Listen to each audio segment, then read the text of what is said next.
আমি যে টপিকটা নিয়ে আজকে আলোচনা করব সেটা হচ্ছে prophetic mindset through the lens of সিরা or through the lens of সুন্নাহ। নববী মনস্তত্ত্ব সিরাতের আয়নায় রাসূল সাল্লাল্লাহু আলাইহি ওয়াসাল্লাম ওনার মাইন্ডসেট কেমন ছিল। মাইন্ডসেট শব্দটার সাথে আমরা মোটামুটি পরিচিত না, সবাই কি বলেন? আমি কিন্তু মাঝে মাঝে জিজ্ঞেস করব যদি আপনারা অনুমতি দেন, আর প্রশ্ন করার পরে যদি আপনারা উত্তর দেন তাহলে আমি বুঝবো যে খুব বুঝতেছেন আপনারা আমার আলোচনা, ধরতে পারতেছেন পয়েন্টগুলো। মাইন্ডসেট শব্দটার সাথে আমরা পরিচিত কিনা সবাই? মাইন্ডসেট মানে কি? মনস্তত্ত্ব, তাই তো? মনস্তত্ত্ব, মানুষের মেন্টাল অ্যাটিটিউড, সে যেভাবে ভাবে, যেভাবে চিন্তা করে, একটা মানুষ তার চারপাশের জগৎটাকে যেভাবে দেখে, যেভাবে ভাবে, যেভাবে চিন্তা করে এবং যেভাবে সে সিদ্ধান্ত নেয়, এটাকে বলে তার mindset, the way of thinking. তো রাসূলুল্লাহ সাল্লাল্লাহু আলাইহি ওয়া আলিহি ওয়াসাল্লামের মাইন্ডসেট কেমন ছিল, তিনি বিভিন্ন সিচুয়েশনে কিভাবে সিচুয়েশনটাকে ডিল করতেন, ওনার অ্যাপ্রোচ কেমন ছিল, কোন পরিস্থিতিতে কিভাবে রিয়্যাক্ট করতেন, কিভাবে রেসপন্স করতেন, কিভাবে থিঙ্ক করতেন, কিভাবে ডিসিশন মেকিং করতেন, এই টোটাল বিষয়টাকে আজকে আমরা prophetic mindset through the lens of সিরাতে কভার করবার চেষ্টা করবো ইনশাআল্লাহ। একটু ভারী টপিক, তারপরে খুব সহজ করে উপস্থাপন প্রেজেন্টেশন করতে পারলে এটা বোঝা যাবে ইনশাআল্লাহ বিইذنিল্লাহ। তাহলে আমি প্রায়ই রাসূল সাল্লাল্লাহু আলাইহি ওয়াসাল্লামের মাইন্ডসেট বোঝানোর জন্য সিরাতে ঢুকে যাব, মানে রাসূল সাল্লাল্লাহু আলাইহি ওয়াসাল্লামের আসিরা আল আতিরা আল মুবারাকা, ওনার বায়োগ্রাফিতে প্রবেশ করব এবং সেখান থেকে রেফারেন্স গুলো শেয়ার করব আপনাদের সাথে, এবং সুন্নাহ থেকে রেফারেন্স শেয়ার করব, যাতে করে আমাদের কাছে ক্লিয়ার হয় যে ওনার মাইন্ডসেটটা কেমন, দৃষ্টিভঙ্গি কেমন। আমরা অনেকে বলি না যে দৃষ্টিভঙ্গি বদলান তো জীবন বদলে যাবে, এটা বলি না আমরা? তার মানে এটা খুব গুরুত্বপূর্ণ, মাইন্ডসেট খুব গুরুত্বপূর্ণ। আজকের এই শেষ অধিবেশনে আমরা প্রফিটিক মাইন্ডসেট নিয়ে কথা বলবো ইনশাআল্লাহ। আমি আমার রিসার্চে 12টা মাইন্ডসেট খুঁজে পেয়েছি based on my personal research. আরো কিছু মাইন্ডসেট থাকতে পারে, কিন্তু মেইনলি ঘুরে ফিরে এই 12টার মধ্যেই সীমাবদ্ধ রাসূল সাল্লাল্লাহু আলাইহি ওয়াসাল্লামের মাইন্ডসেট। সেই 12টা মাইন্ডসেট কি কি, আমি পয়েন্টগুলো উল্লেখ করে আমি মূল আলোচনাতে প্রবেশ করছি। প্রথম হচ্ছে গড সেন্ট্রিক মাইন্ডসেট, 2 নম্বরে ভিশন ওরিয়েন্টেড, 3 নম্বরে উইজডম ড্রিভেন, 4 নম্বরে রিফর্ম সেন্ট্রিক, 5 নম্বরে ওপেন মাইন্ডেড, 6 নম্বর এন্টারপ্রেনাল, 7 নম্বর কনসিডারেট, 8 নম্বর ট্রান্সপারেন্ট, 9 নম্বর এপ্রিসিয়েটিভ, 10 নম্বর হচ্ছে ফ্লেক্সিবল, 11 নম্বর অপটিমিস্টিক, 12 নম্বর হচ্ছে রেজিলিয়েন্ট। এই 10টা mindset based on my research, আমার ক্ষুদ্র গবেষণা আমি খুঁজে পেয়েছি যে রাসূল সাল্লাল্লাহু আলাইহি ওয়াসাল্লাম এই ধরনের মানসিকতার অধিকারী ছিলেন, এই অ্যাপ্রোচের অধিকারী ছিলেন। তো এই 12টা পয়েন্টে যদি 5 মিনিট করেও কথা বলি তাহলে 5-12 প্রায় 60 মিনিট, 1 ঘন্টা। তো আপনাদের কি ধৈর্য কুলাবে 1 ঘন্টা সময় ব্যয় করা? আল্লাহু আকবার, মাশাআল্লাহ, তাবারাকাল্লাহ। তো আমরা শুরু করি, দেখি কতটুকু আপনারা এনজয় করেন। প্রথম যেই মাইন্ডসেটটা নিয়ে আমরা আলোচনা করব সেটা হচ্ছে গড সেন্ট্রিক মাইন্ডসেট বা আল্লাহ সেন্ট্রিক মাইন্ডসেট। অর্থাৎ রাসূল সাল্লাল্লাহু আলাইহি ওয়াসাল্লাম যে কোনো কাজে তিনি আল্লাহ তাআলাকে ফিল করতেন, আল্লাহ তাআলাকে তিনি অনুভব করতেন, ফিল করতেন। সবকিছু ছিল আল্লাহ তাআলা কেন্দ্রিক। যাই তিনি করতেন না কেন, একজন মহান সত্তার সন্তুষ্টির জন্যই তিনি সেটা করতেন। তিনি কে? আওয়াজ করে বলুন, তিনি কে? আল্লাহ সুবহানাহু ওয়া তাআলা। তার সন্তুষ্টির জন্যই তিনি সবকিছু করতেন এবং সবসময় তিনি এটা ফিল করতেন যে আমার আসল ভরসা স্থল হচ্ছে আল্লাহ তাআলা। আসল ভরসা স্থল কে? আল্লাহ তাআলা। এবং আল্লাহকেই তিনি ওনার নিজের অভিভাবক হিসেবে সবসময় চিন্তা করতেন।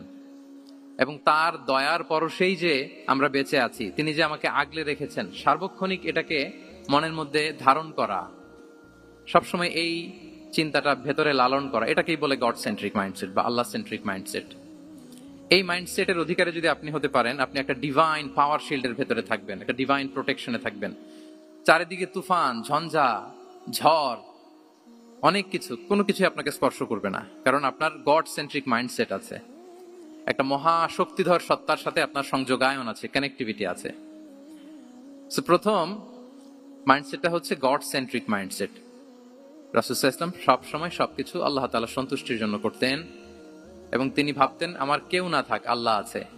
যার কেউ নাই তার কে থাকে? বলুন তো সবাই, যার কেউ নাই তার কে আছে? আল্লাহ আছে। এটাই হচ্ছে গড সেন্ট্রিক মাইন্ডসেট। আসুন আমরা সিরাতের ভেতরে ঢুকে যাই। যেহেতু আমরা বলেছি থ্রু দ্য লেন্স অফ সিরা, সিরাতের পরতে পরতে, সুন্নাহর পরতে পরতে আমরা দেখবো যে তিনি গড সেন্ট্রিক মাইন্ডসেটের অধিকারী ছিলেন কিনা।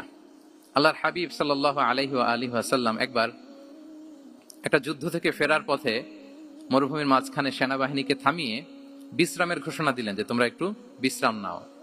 তো উনি একটা গাছের নিচে বিশ্রামের জন্য গেলেন এবং সেখানে গাছের ডালে ওনার তলোয়ারটা ঝুলিয়ে রাখলেন, ঝুলিয়ে বিশ্রাম নিতে লাগলেন, ঘুমিয়ে পড়লেন। হঠাৎ এক বেদুইন এসে রাসূল সাল্লাল্লাহু আলাইহি ওয়াসাল্লামের এই কোষবদ্ধ তলোয়ারটা কোষমুক্ত করে এরকম হাতে নিল। রাসূল সাল্লাল্লাহু আলাইহি ওয়াসাল্লাম ঘুম থেকে জেগে উঠলেন। এবার বেদুইন বলতে আরম্ভ করলো, মাইয়ামনাউকা মিন্নি, এই মুহাম্মদ তোমাকে এবার কে বাঁচাবে বলো, এই তো আমার হাতে তলোয়ার, কে বাঁচাবে? সাথে সাথেই আল্লাহর হাবিব সাল্লাল্লাহু আলাইহি ওয়া আলিহি ওয়াসাল্লাম উনি উত্তরে বললেন আল্লাহ। উত্তরে কি বললেন? কোনো চিন্তা ভাবনা নাই যে ওরে আঘাত করা যায় কিনা পাল্টা, বা কোনোভাবে ওর কনফিডেন্স ডাউন করা যায় কিনা, এদিক সেদিক কারো সাপোর্ট চাওয়া যায় কিনা, কোনো দিকে না তাকিয়ে কি বললেন? আওয়াজ করে বলুন সবাই, কি বললেন? আল্লাহ। তাহলে এই যে this is the powerful example of god centric mindset. সবসময় তিনি আল্লাহ কেন্দ্রিক ছিলেন। সবসময় কি ছিলেন? আল্লাহ কেন্দ্রিক ছিলেন। এটাকে বলে গড সেন্ট্রিক মাইন্ডসেট। যে কোনো পরিস্থিতিতে তিনি আল্লাহ যে আমার সাথে আছেন এটা কল্পনা করতেন। এবং সুনানে আবু দাউদের একটি বর্ণনা এসেছে, রাসূল সাল্লাল্লাহু আলাইহি ওয়াসাল্লাম কানা নবী সাল্লাল্লাহু আলাইহি ওয়াসাল্লাম ইযা হাযাবাহু আমরুন সাল্লা, তাকে যখন কোনো জিনিস বিচলিত করত তিনি জায়নামাজের মুসল্লায় দাঁড়িয়ে যেতেন, সালাতের জন্য দাঁড়িয়ে যেতেন। বিপদে পড়লেই আল্লাহর কাছে সেটা সঁপে দিতেন, শেয়ার করতেন। আমরা বর্তমানে কোনো বিপদে পড়লেই কি করি? আগে কোথায় শেয়ার করি? ফেসবুকে। বলেন, আমার জীবনে কোনো দুর্ঘটনা কিছু হইলেই আমরা কোথায় শেয়ার করি? করেন আপনারা? ফেসবুকে শেয়ার করেন? আসলে করা উচিত কার সাথে? হ্যাঁ, আমার স্ত্রীর সাথে শেয়ার করার আগেও শেয়ার করব কার সাথে? আমার বন্ধুর সাথে শেয়ার করার আগেও শেয়ার করব কার সাথে? আল্লাহর সাথে। আমরা যদি হিজরতের ঘটনাটাকে একটু অ্যানালাইজ করি তাহলে দেখব যে গারে সাউরে যখন আল্লাহ রাসূল সাল্লাল্লাহু আলাইহি ওয়াসাল্লাম এবং আবু বকর রাদিয়াল্লাহু তাআলা আনহু ওনারা আশ্রয় নিয়েছিলেন রাত্রিবেলায়, কুরাইশরা যখন খুঁজতেছিল, আবু বকর রাদিয়াল্লাহু তাআলা আনহু বলেন যে কুরাইশদের পা দেখা যাচ্ছে, ওরা হেঁটে যাচ্ছে, একটু উকি মারলেই আমাদেরকে দেখা যায়। তিনি অত্যন্ত ভীত সন্ত্রস্ত, তটস্থ, নিজের জন্য নয়, রাসূল সাল্লাল্লাহু আলাইহি ওয়াসাল্লামের সেফটির জন্য। রাসূল সাল্লাল্লাহু আলাইহি ওয়াসাল্লাম আবু বকর রাদিয়াল্লাহু তাআলা আনহুকে বলেন যে আবু বকর চিন্তা করো না, লা তাহসান ইন্নাল্লাহা মা'ানা, আবু বকর চিন্তা করো না, আল্লাহ আমাদের সাথে আছেন। সুবহানাল্লাহ। আমাদের সাথে কে আছেন? আল্লাহ আমাদের সাথে আছেন। এটা হচ্ছে গড সেন্ট্রিক মাইন্ডসেটের উদাহরণ। আপনার মনকে বুঝাতে হবে যে আল্লাহ আমার সাথে আছে। মনকে তুমি বুঝিয়ে বলো আল্লাহ আছে আমার সাথে। এই বাক্যটা মুখস্থ করা যাবে? মনকে তুমি বুঝিয়ে বলো আল্লাহ আছেন আমার সাথে। আপনার পুরো জীবনের সব কাজের সাথে যদি এই বাক্যটাকে মিলিয়ে ফেলতে পারেন দেখবেন যে কোনো কিছুই আপনার ক্ষতি করতে পারতেছে না। এটাকে বলে গড সেন্ট্রিক মাইন্ডসেট। আল্লাহ আমার সাথে আছেন, কেউ নাই কিন্তু আল্লাহ তাআলা আমার সাথে আছেন। এবং গড সেন্ট্রিক মাইন্ডসেটের সবচেয়ে বড় সুবিধা হচ্ছে আপনার মনে কখনো হতাশা কাজ করবে না, হতাশা বাঁধবে না, কারণ আপনার সাথে এক মহাশক্তিধরের কানেক্টিভিটি আছে। তিনি কে বলুন তো আওয়াজ করে? তিনি আল্লাহ। হতাশা আসবে না। এই যে আমাদের জাতীয় জীবনের এখন সবচাইতে বড় বড় সমস্যাগুলোর যদি আমরা লিস্ট করি, একটা বড় সমস্যা হচ্ছে ডিপ্রেশন, তাই না? আমরা ডিপ্রেশনে ভুগি না? আপনাদের ডিপ্রেশন হয় কখনো? আচ্ছা, ডিপ্রেশন কাকে বলে আগে বলে। ডিপ্রেশন হচ্ছে আপনার আর আপনার রবের মাঝে যে দূরত্ব, এটার নাম ডিপ্রেশন। আই রিপিট, আমার আর আমার রবের মাঝে যে গ্যাপ, আমাদের সম্পর্কের যে দূরত্ব, এটার নাম কি? ডিপ্রেশন। আপনি যত আল্লাহর সাথে সম্পর্ক জোরদার করতে পারবেন, ডিপ্রেশন আপনার থেকে দৌড়ে পালাবে। এজন্য আমাদের বিশ্বাসীদের জীবনে কোনো ডিপ্রেশন নাই। আছে? আমাদের ডিকশনারিতে কোনো ডিপ্রেশন আছে বলেন তো? আমাদের সাথে আল্লাহর সম্পর্ক কেমন বলেন? মজবুত? আলহামদুলিল্লাহ পড়ুন সবাই। তাহলে ডিপ্রেশন হচ্ছে আপনার আর আপনার রবের মাঝে যে দূরত্ব, এই দূরত্ব দূর করে দেন, ডিপ্রেশন আপনিই পালাবে। আচ্ছা, আমরা আরো কিছু সিরা থেকে ইনসিডেন্ট নিয়ে দেখি যে গড সেন্ট্রিক মাইন্ডসেটটা কেমন। দ্বিতীয় হিজরিতে যে বদরের যুদ্ধ হলো, সে বদরের যুদ্ধে ইবনে মাসউদ রাদিয়াল্লাহু তাআলা আনহু তিনি বর্ণনা করেন যে আল্লাহ রাসূল সাল্লাল্লাহু আলাইহি ওয়াসাল্লাম আগামীকাল যুদ্ধ এর আগের দিন রাতে তিনি হাত তুলে এরকম দোয়া করতেছিলেন। আমরা তো এইভাবে দোয়া করি। আল্লাহর হাবিব সাল্লাল্লাহু আলাইহি ওয়া আলিহি ওয়াসাল্লাম তিনি দোয়া করতে করতে ইমোশনালি হাত এরকম উঁচু করে, হাত্তা ইউরা বায়াদু ইবতাইহি, বগলের শুভ্রতা দেখা যাচ্ছিল। উনি দোয়া করতেছিলেন আল্লাহুম্মা আনজিজ লি মা ওয়া'আতানি, আল্লাহুম্মা আতিনি মা ওয়া'আতানি, আল্লাহ তুমি যে বিজয় দিবে বলে প্রতিশ্রুতি করেছিল, ওই বিজয় আমাদেরকে দাও, ওই ভিক্টরি আমাদেরকে দাও। দোয়া করছিলেন। সাইয়েদনা আলী রাদিয়াল্লাহু তাআলা আনহু উনি বর্ণনা করছেন যে বদরের যুদ্ধের আগের রাতে আমরা সবাই ঘুমোচ্ছিলাম, কিন্তু রাসূল সাল্লাল্লাহু আলাইহি ওয়াসাল্লামকে দেখলাম যে না, উনি হাত তুলে শুধু আল্লাহর কাছে কান্না করছেন, দোয়া করছেন। আবু বকর রাদিয়াল্লাহু তাআলা আনহু উনি বলেন যে আমি যে দেখলাম যে তিনি ফজর পর্যন্ত দোয়া চালিয়েই যাচ্ছিলেন, দোয়া কন্টিনিউ করছিলেন তিনি। এবং দোয়া করতে করতে রাসূল সাল্লাল্লাহু আলাইহি ওয়াসাল্লাম এতটাই ইমোশনাল হয়ে গেলেন যে ওনার গায়ের চাদরটা নিচে পড়ে গেল। আবু বকর রাদিয়াল্লাহু তাআলা আনহু যে বলেন, ইয়া নবী আল্লাহ কাফাকা মুনাশাদাতুকা রাব্বাক ফাইন্নাহু সায়ুনজিজু লাকা মা ওয়া'দাক। হে নবী, যথেষ্ট, এনাফ ইজ এনাফ, অনেক হয়েছে নবী, আর কাঁদতে হবে না, আপনার রব আপনাকে ভিক্টরি বা বিজয় দান করবেন ইনশাআল্লাহ। তাহলে দেখেন, যুদ্ধের আগের রাতে সেনাপ্রধান কি করে? এই কৌশল ওই কৌশল, কোন দিক দিয়ে অ্যাটাক করা যাবে, ওয়ার স্ট্র্যাটেজি ঠিক করে, তার সাথে যারা আছে তাদের সাথে পরামর্শ করে। কিন্তু রাসূল সাল্লাল্লাহু আলাইহি ওয়াসাল্লাম সবকিছু সেট করে দিয়ে কার সাথে কানেক্টিভিটি করেছেন বলুন তো? আল্লাহর সাথে। This is called God centric mindset, Allah centric mindset. আমার হৃদয়টা সবসময় কার সাথে জুড়ে থাকবে? আল্লাহর সাথে। কারণ উনি ছাড়া আমার কোনো ঠিকানাই নেই। এই যে একটা নাশিদ বাংলাদেশে আমি শুনেছিলাম, তুমি ছাড়া প্রভু আমি, শুনেছেন আপনারা? ঠিকানাবিহীন। এটাও মনে রাখতে হবে। মনকে তুমি বুঝিয়ে বলো আল্লাহ আছে আমার সাথে, এটাও যেমনি আমরা মনে রাখবো, এই বাক্যটা মনে রাখতে হবে যে প্রভু তুমি ছাড়া আমি, হ্যাঁ বলতে চান না কেন? তুমি ছাড়া আমি ঠিকানাবিহীন, উনি ছাড়া আমার কোনো ঠিকানাই নাই। তাহলে এই মেন্টালিটি যদি আমরা ধারণ করতে পারি, এটাকে বলে গড সেন্ট্রিক মাইন্ডসেট। তাহলে রাসূলুল্লাহ সাল্লাল্লাহু আলাইহি ওয়া আলিহি ওয়াসাল্লামের যে 12টা মাইন্ডসেটের কথা আমরা বলেছি, তার প্রথমটা হচ্ছে গড সেন্ট্রিক। প্রথমটা কি? সবাই বলুন আওয়াজ করে, প্রথমটা কি? মাশাআল্লাহ। আমি শেষে আবার জিজ্ঞেস করব যে কারা কারা বলতে পারেন দেখি। তাহলে একটা কভার করলাম। আল্লাহ তাআলা আমাদেরকে গড সেন্ট্রিক মাইন্ডসেট দান করুক। আমরা যে কোনো পরিস্থিতিতে যেভাবেই থাকি না কেন, আমরা বিপদে আপদে সবসময় ভরসা রাখবো কার উপর? এটাই হচ্ছে গড সেন্ট্রিক বা আল্লাহ সেন্ট্রিক মাইন্ডসেট। আচ্ছা, 2 নাম্বার মাইন্ডসেট হচ্ছে vision oriented mindset. Vision oriented mindset মানে হচ্ছে যার মধ্যে দূরদর্শিতা আছে, ফার্স্ট সাইটেডনেস আছে, who can anticipate the future, যে ভবিষ্যৎ আগাম অনুমান করে ফেলতে পারে, সামনের পরিস্থিতিকে আগাম অনুমান করতে পারার যে যোগ্যতা বা দীর্ঘমেয়াদী চিন্তা করতে পারার যে ক্যাপাসিটি, এটাকে বলে ভিশন ওরিয়েন্টেড মাইন্ডসেট। এটা আল্লাহ রাসূল সাল্লাল্লাহু আলাইহি ওয়া আলিহি ওয়াসাল্লামকে আল্লাহ তাআলা দান করেছেন। উনি ভবিষ্যৎকে আগাম বুঝতে পারতেন, আগাম অনুমান করতে পারতেন, এবং সে অনুযায়ী তিনি স্ট্র্যাটেজি, প্ল্যান, পরিকল্পনা এটা তিনি সাজাতে পারতেন। এটাকে বলে ভিশন ওরিয়েন্টেড মাইন্ডসেট। এবার আসুন আমরা সিরাতের কিছু ইনসিডেন্টকে সামনে নিয়ে আসি যে তিনি কিরকম ভিশন ওরিয়েন্টেড মাইন্ডসেটের অধিকারী ছিলেন। আমরা সবাই হুদাইবিয়ার ঘটনা জানি না? কত হিজরিতে ঘটেছিল বলুন তো সবাই? হ্যাঁ, কত? 6ষ্ঠ হিজরিতে। লাকাদ সাদাকাল্লাহু রাসূলাহুর রুইয়া বিল হক লা তাদখুলুন্নাল মাসজিদাল হারামা ইনশাআল্লাহু আমিনিন।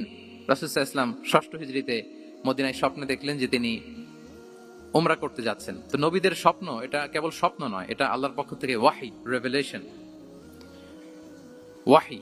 তো সেই হিসেবে তিনি 1400 সাহাবা নিয়ে উমরা করতে চলে গেলেন মক্কায়, কিন্তু মক্কাবাসী ঢুকতে দিল না, থামিয়ে দেয়া হলো। তো তখন একটা চুক্তি হয়েছিল, ভাইজান mobile should be in pocket. এই যে আপনি বলেছিলাম যে অডিয়েন্সে আমরা কেউ ভিডিও ধারণ করবো না ইনশাআল্লাহ, আপনারা কথা দিয়েছিলেন আমরা 1 to 1 brain to brain connection করব, ভিডিও করবেন না প্লিজ।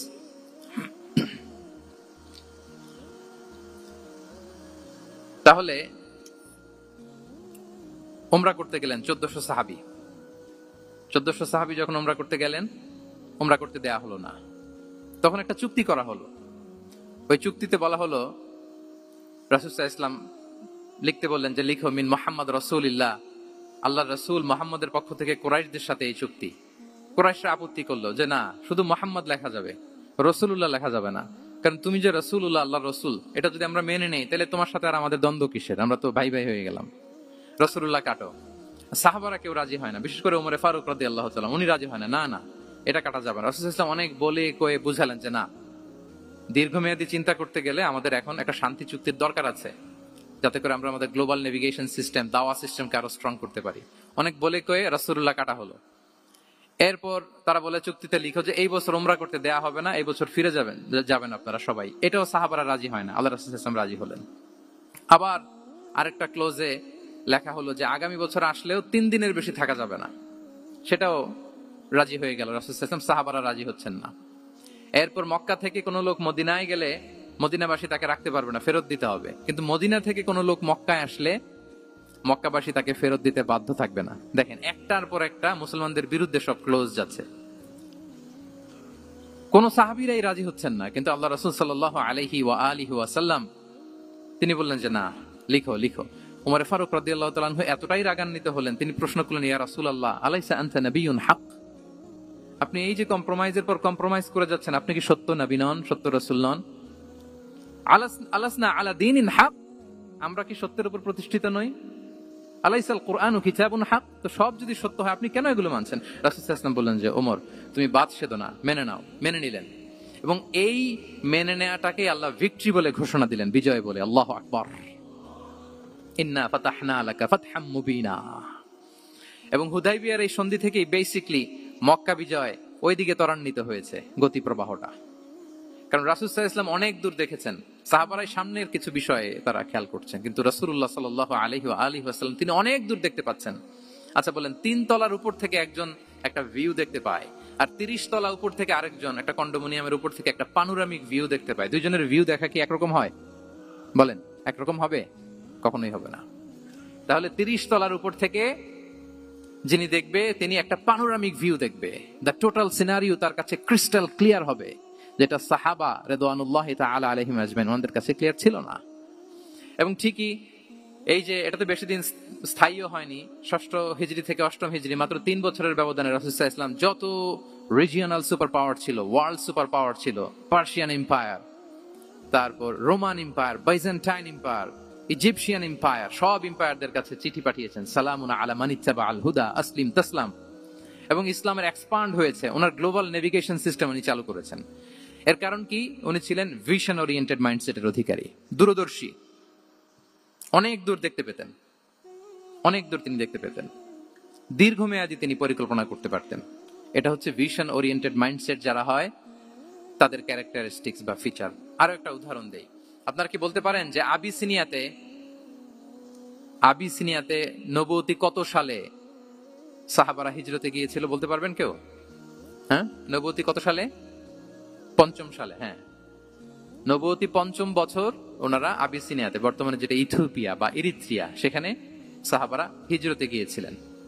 এবং আবিসিনিয়াতে এই যে হিজরতে গেল, তারা সবাই মিলে ফিরে এসেছিল মদিনায় কবে? এটা কি কেউ জানেন?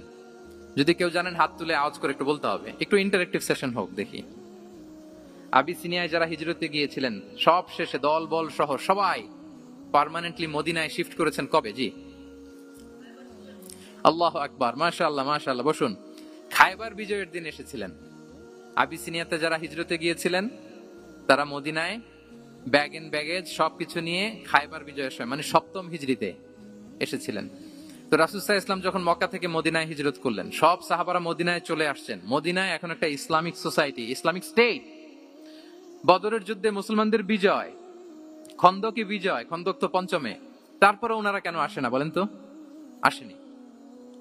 7ম হিজরিতে এসেছেন, জাফর রাদিয়াল্লাহু তাআলা আনহুর নেতৃত্বে, সাইয়েদনা আলী রাদিয়াল্লাহু তাআলা আনহুর আপন ভাই, বড় ভাই, ওনার নেতৃত্বে যখন 7ম হিজরিতে প্রায় ওখানে যাওয়ার 15 বছর পর যখন তারা সবাই ফিরলেন, রাসূল সাল্লাল্লাহু আলাইহি ওয়াসাল্লাম এত খুশি হলেন, তিনি বললেন, মা আদরি বিআইয়িহিমা আনা আফরাহ বিফাতহি খাইবার আও বিকুদুমি জাফর। আমি কোনটাতে বেশি খুশি আজকে আমি জানি না, খায়বার বিজয়ে বেশি খুশি না আমার ভাই জাফরকে পেয়ে বেশি খুশি। আল্লাহু আকবার, এত খুশি হয়েছিলেন। তো এখন এমনি তো মনে প্রশ্ন জাগে যে রাসূল সাল্লাল্লাহু আলাইহি ওয়াসাল্লাম যখন মদিনায় চলে আসলেন, কোরআনের আয়াতগুলো নাজিল হয়, সালাত ফরজ হলো, যাকাত আসলো, সব হলো, একটার পর একটা হচ্ছে, ইসলামিক স্টেট, তো ওনারাই কেন আবিসিনিয়াতে পড়ে আছেন? প্রশ্ন জাগে না? ওই সময় একটা ক্রাইসিস মোমেন্ট ছিল, তখন ওনারা গিয়েছিল আবিসিনিয়াতে, কিন্তু আসে না কেন? ওনারা এসেছেন 7ম হিজরিতে। এর কারণ আবিসিনিয়ায় কিছু মুসলিমদেরকে রেখে দেওয়া, এটা রাসূলুল্লাহ সাল্লাল্লাহু আলাইহি ওয়াসাল্লামের প্ল্যান বি ছিল। কি ছিল? Plan B. রাসূল সাল্লাল্লাহু আলাইহি ওয়াসাল্লাম অপেক্ষা করছিলেন যে মদিনাকে প্রথমে ইন্টারনাল যত থ্রেট আছে এগুলো থেকে মুক্ত করতে হবে, এরপরে মদিনাকে যত এক্সটার্নাল থ্রেট আছে এগুলো থেকে মুক্ত করতে হবে। সব যখন মুক্ত করে উনি দেখলেন যে না, মদিনা সেফ জোন, এখন আর আলাদা একটা বেজ, একটা এক্সট্রা সেফ জোন বা এডিশনাল বেজ আমার কোথাও দরকার নাই, তখনই তিনি লোক পাঠালেন যে যাও, জাফরের নেতৃত্বে আবিসিনিয়ায় যারা হিজরত করেছে তারা সবাই মদিনায় চলে আসে। সুবহানাল্লাহি ওয়া বিহামদিহি। তাহলে একটা প্ল্যানে কাজ করতেন না, আমরা তো এরকম করি, একটাই প্ল্যান। প্ল্যান কয়টা? এটা যদি ওয়ার্ক না করে শেষ, আমু নাই, সালাও নাই। কিন্তু রাসূলুল্লাহ সাল্লাল্লাহু আলাইহি ওয়া আলিহি ওয়াসাল্লামের প্ল্যান এ ছিল, প্ল্যান বি ছিল, প্ল্যান সি ছিল, প্ল্যান এ ওয়ার্ক না করলে প্ল্যান বি তে যেতেন, বি ওয়ার্ক না করলে সি তে যেতেন, এইভাবে তিনি কাজ করতেন। তাহলে এটা হচ্ছে বেসিকলি ভিশন ওরিয়েন্টেড মাইন্ডসেটের অধিকারী যারা, তারা এটা করে, যারা ফিউচারকে অ্যান্টিসিপেট করতে পারে, আগাম অনুভব করতে পারে যে কি হতে পারে সামনে। এই যে বাংলাদেশের বিভিন্ন প্ল্যান পরিকল্পনায় আমরা দেখা যায় যে এখান দিয়ে একটা ব্রিজ করে পরে ভাঙতে হয়, রাস্তা একটা তৈরির পরে ভাঙতে হয়, কোথায় একটা টানেল হয়ে আছে প্রতি মাসে মাসে এখন লস হয়, তারপর 1 ঘন্টা বৃষ্টি হলে পুরো ঢাকা শহর এটা বন্যা হয়ে যায়। এগুলো হচ্ছে একাধিক প্ল্যান না থাকা, ভিশনারি অ্যাটিটিউডের অধিকারী না হওয়ার কারণে এই ঝামেলাগুলো আমাদের হচ্ছে। তো প্রফেটিক সিরার এই প্রফেটিক মাইন্ডসেট থেকে আমাদের নেয়ার বিষয় হচ্ছে এটা যে আমাদেরকে ভিশনারি অ্যাটিটিউডের হতে হবে। রাসূল সাল্লাল্লাহু আলাইহি ওয়াসাল্লাম ভিশন ওরিয়েন্টেড মেন্টালিটির ছিলেন। আগাম, আজ থেকে 50 বছর পরে বাংলাদেশে কি ক্রাইসিস হতে পারে, আজ থেকে ঠিক 100 বছর পরে বাংলাদেশে কি হতে পারে, ওই রোড ম্যাপকে সামনে রেখে আমাদেরকে প্ল্যান করতে হবে। এটাকে বলে ভিশন ওরিয়েন্টেড মাইন্ডসেটের অধিকারী হওয়া। তাহলে 12টা মাইন্ডসেটের কয়টা আমরা কভার করলাম বলেন তো? প্রথমটা কি ছিল? গড সেন্ট্রিক বা আল্লাহ সেন্ট্রিক। দ্বিতীয়টা ভিশন ওরিয়েন্টেড মাইন্ডসেট। 3 নাম্বার হচ্ছে wisdom driven mindset. Wisdom, wisdom মানে হচ্ছে প্রজ্ঞা। প্রজ্ঞা কি? জ্ঞান আর কমন সেন্স দুইটা একসাথে হইলে ওইটারে প্রজ্ঞা বলে। When the knowledge and common sense join together, it reflects as wisdom.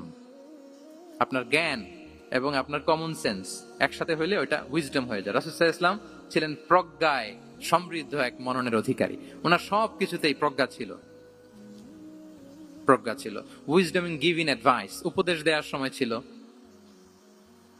Pragya. Wisdom in policy making, policy making এর সময় সেখানে প্রজ্ঞা ছিল। Wisdom in action strategic plan, কোন স্ট্র্যাটেজিক প্ল্যানের ক্ষেত্রে প্রজ্ঞা ছিল। রাসূল সাল্লাল্লাহু আলাইহি ওয়াসাল্লাম একই প্রশ্নের উত্তর এক একজনকে এক এক ভাবে দিতেন। অনেক সাহাবারা জিজ্ঞেস করতেন যে রাসূলুল্লাহ একই প্রশ্ন, একে বললেন এইটা, ওরে বললেন ওইটা, ওরে বললেন আরেকটা, এটা কেন? তো রাসূল সাল্লাল্লাহু আলাইহি ওয়াসাল্লাম বললেন যে আমি জানি ওর কিসে ঘাটতি, আমি জানি ওর কি প্রয়োজন, আমি জানি ওকে কোন নাসিহাটা দিলে কাজ করবে, ফলে এক একজনকে আমি এক এক ভাবে ক্লারিফাই করেছি। আল্লাহু আকবার। This is called wisdom. আচ্ছা, উইজডম, রাসূল সাল্লাল্লাহু আলাইহি ওয়াসাল্লাম যে উইজডম ড্রিভেন মাইন্ডসেটের অধিকারী ছিলেন, এটার কয়েকটা এক্সাম্পল আমরা সিরাত থেকে দেখি। মক্কায় বিজয় হয়েছে কত হিজরিতে? কত?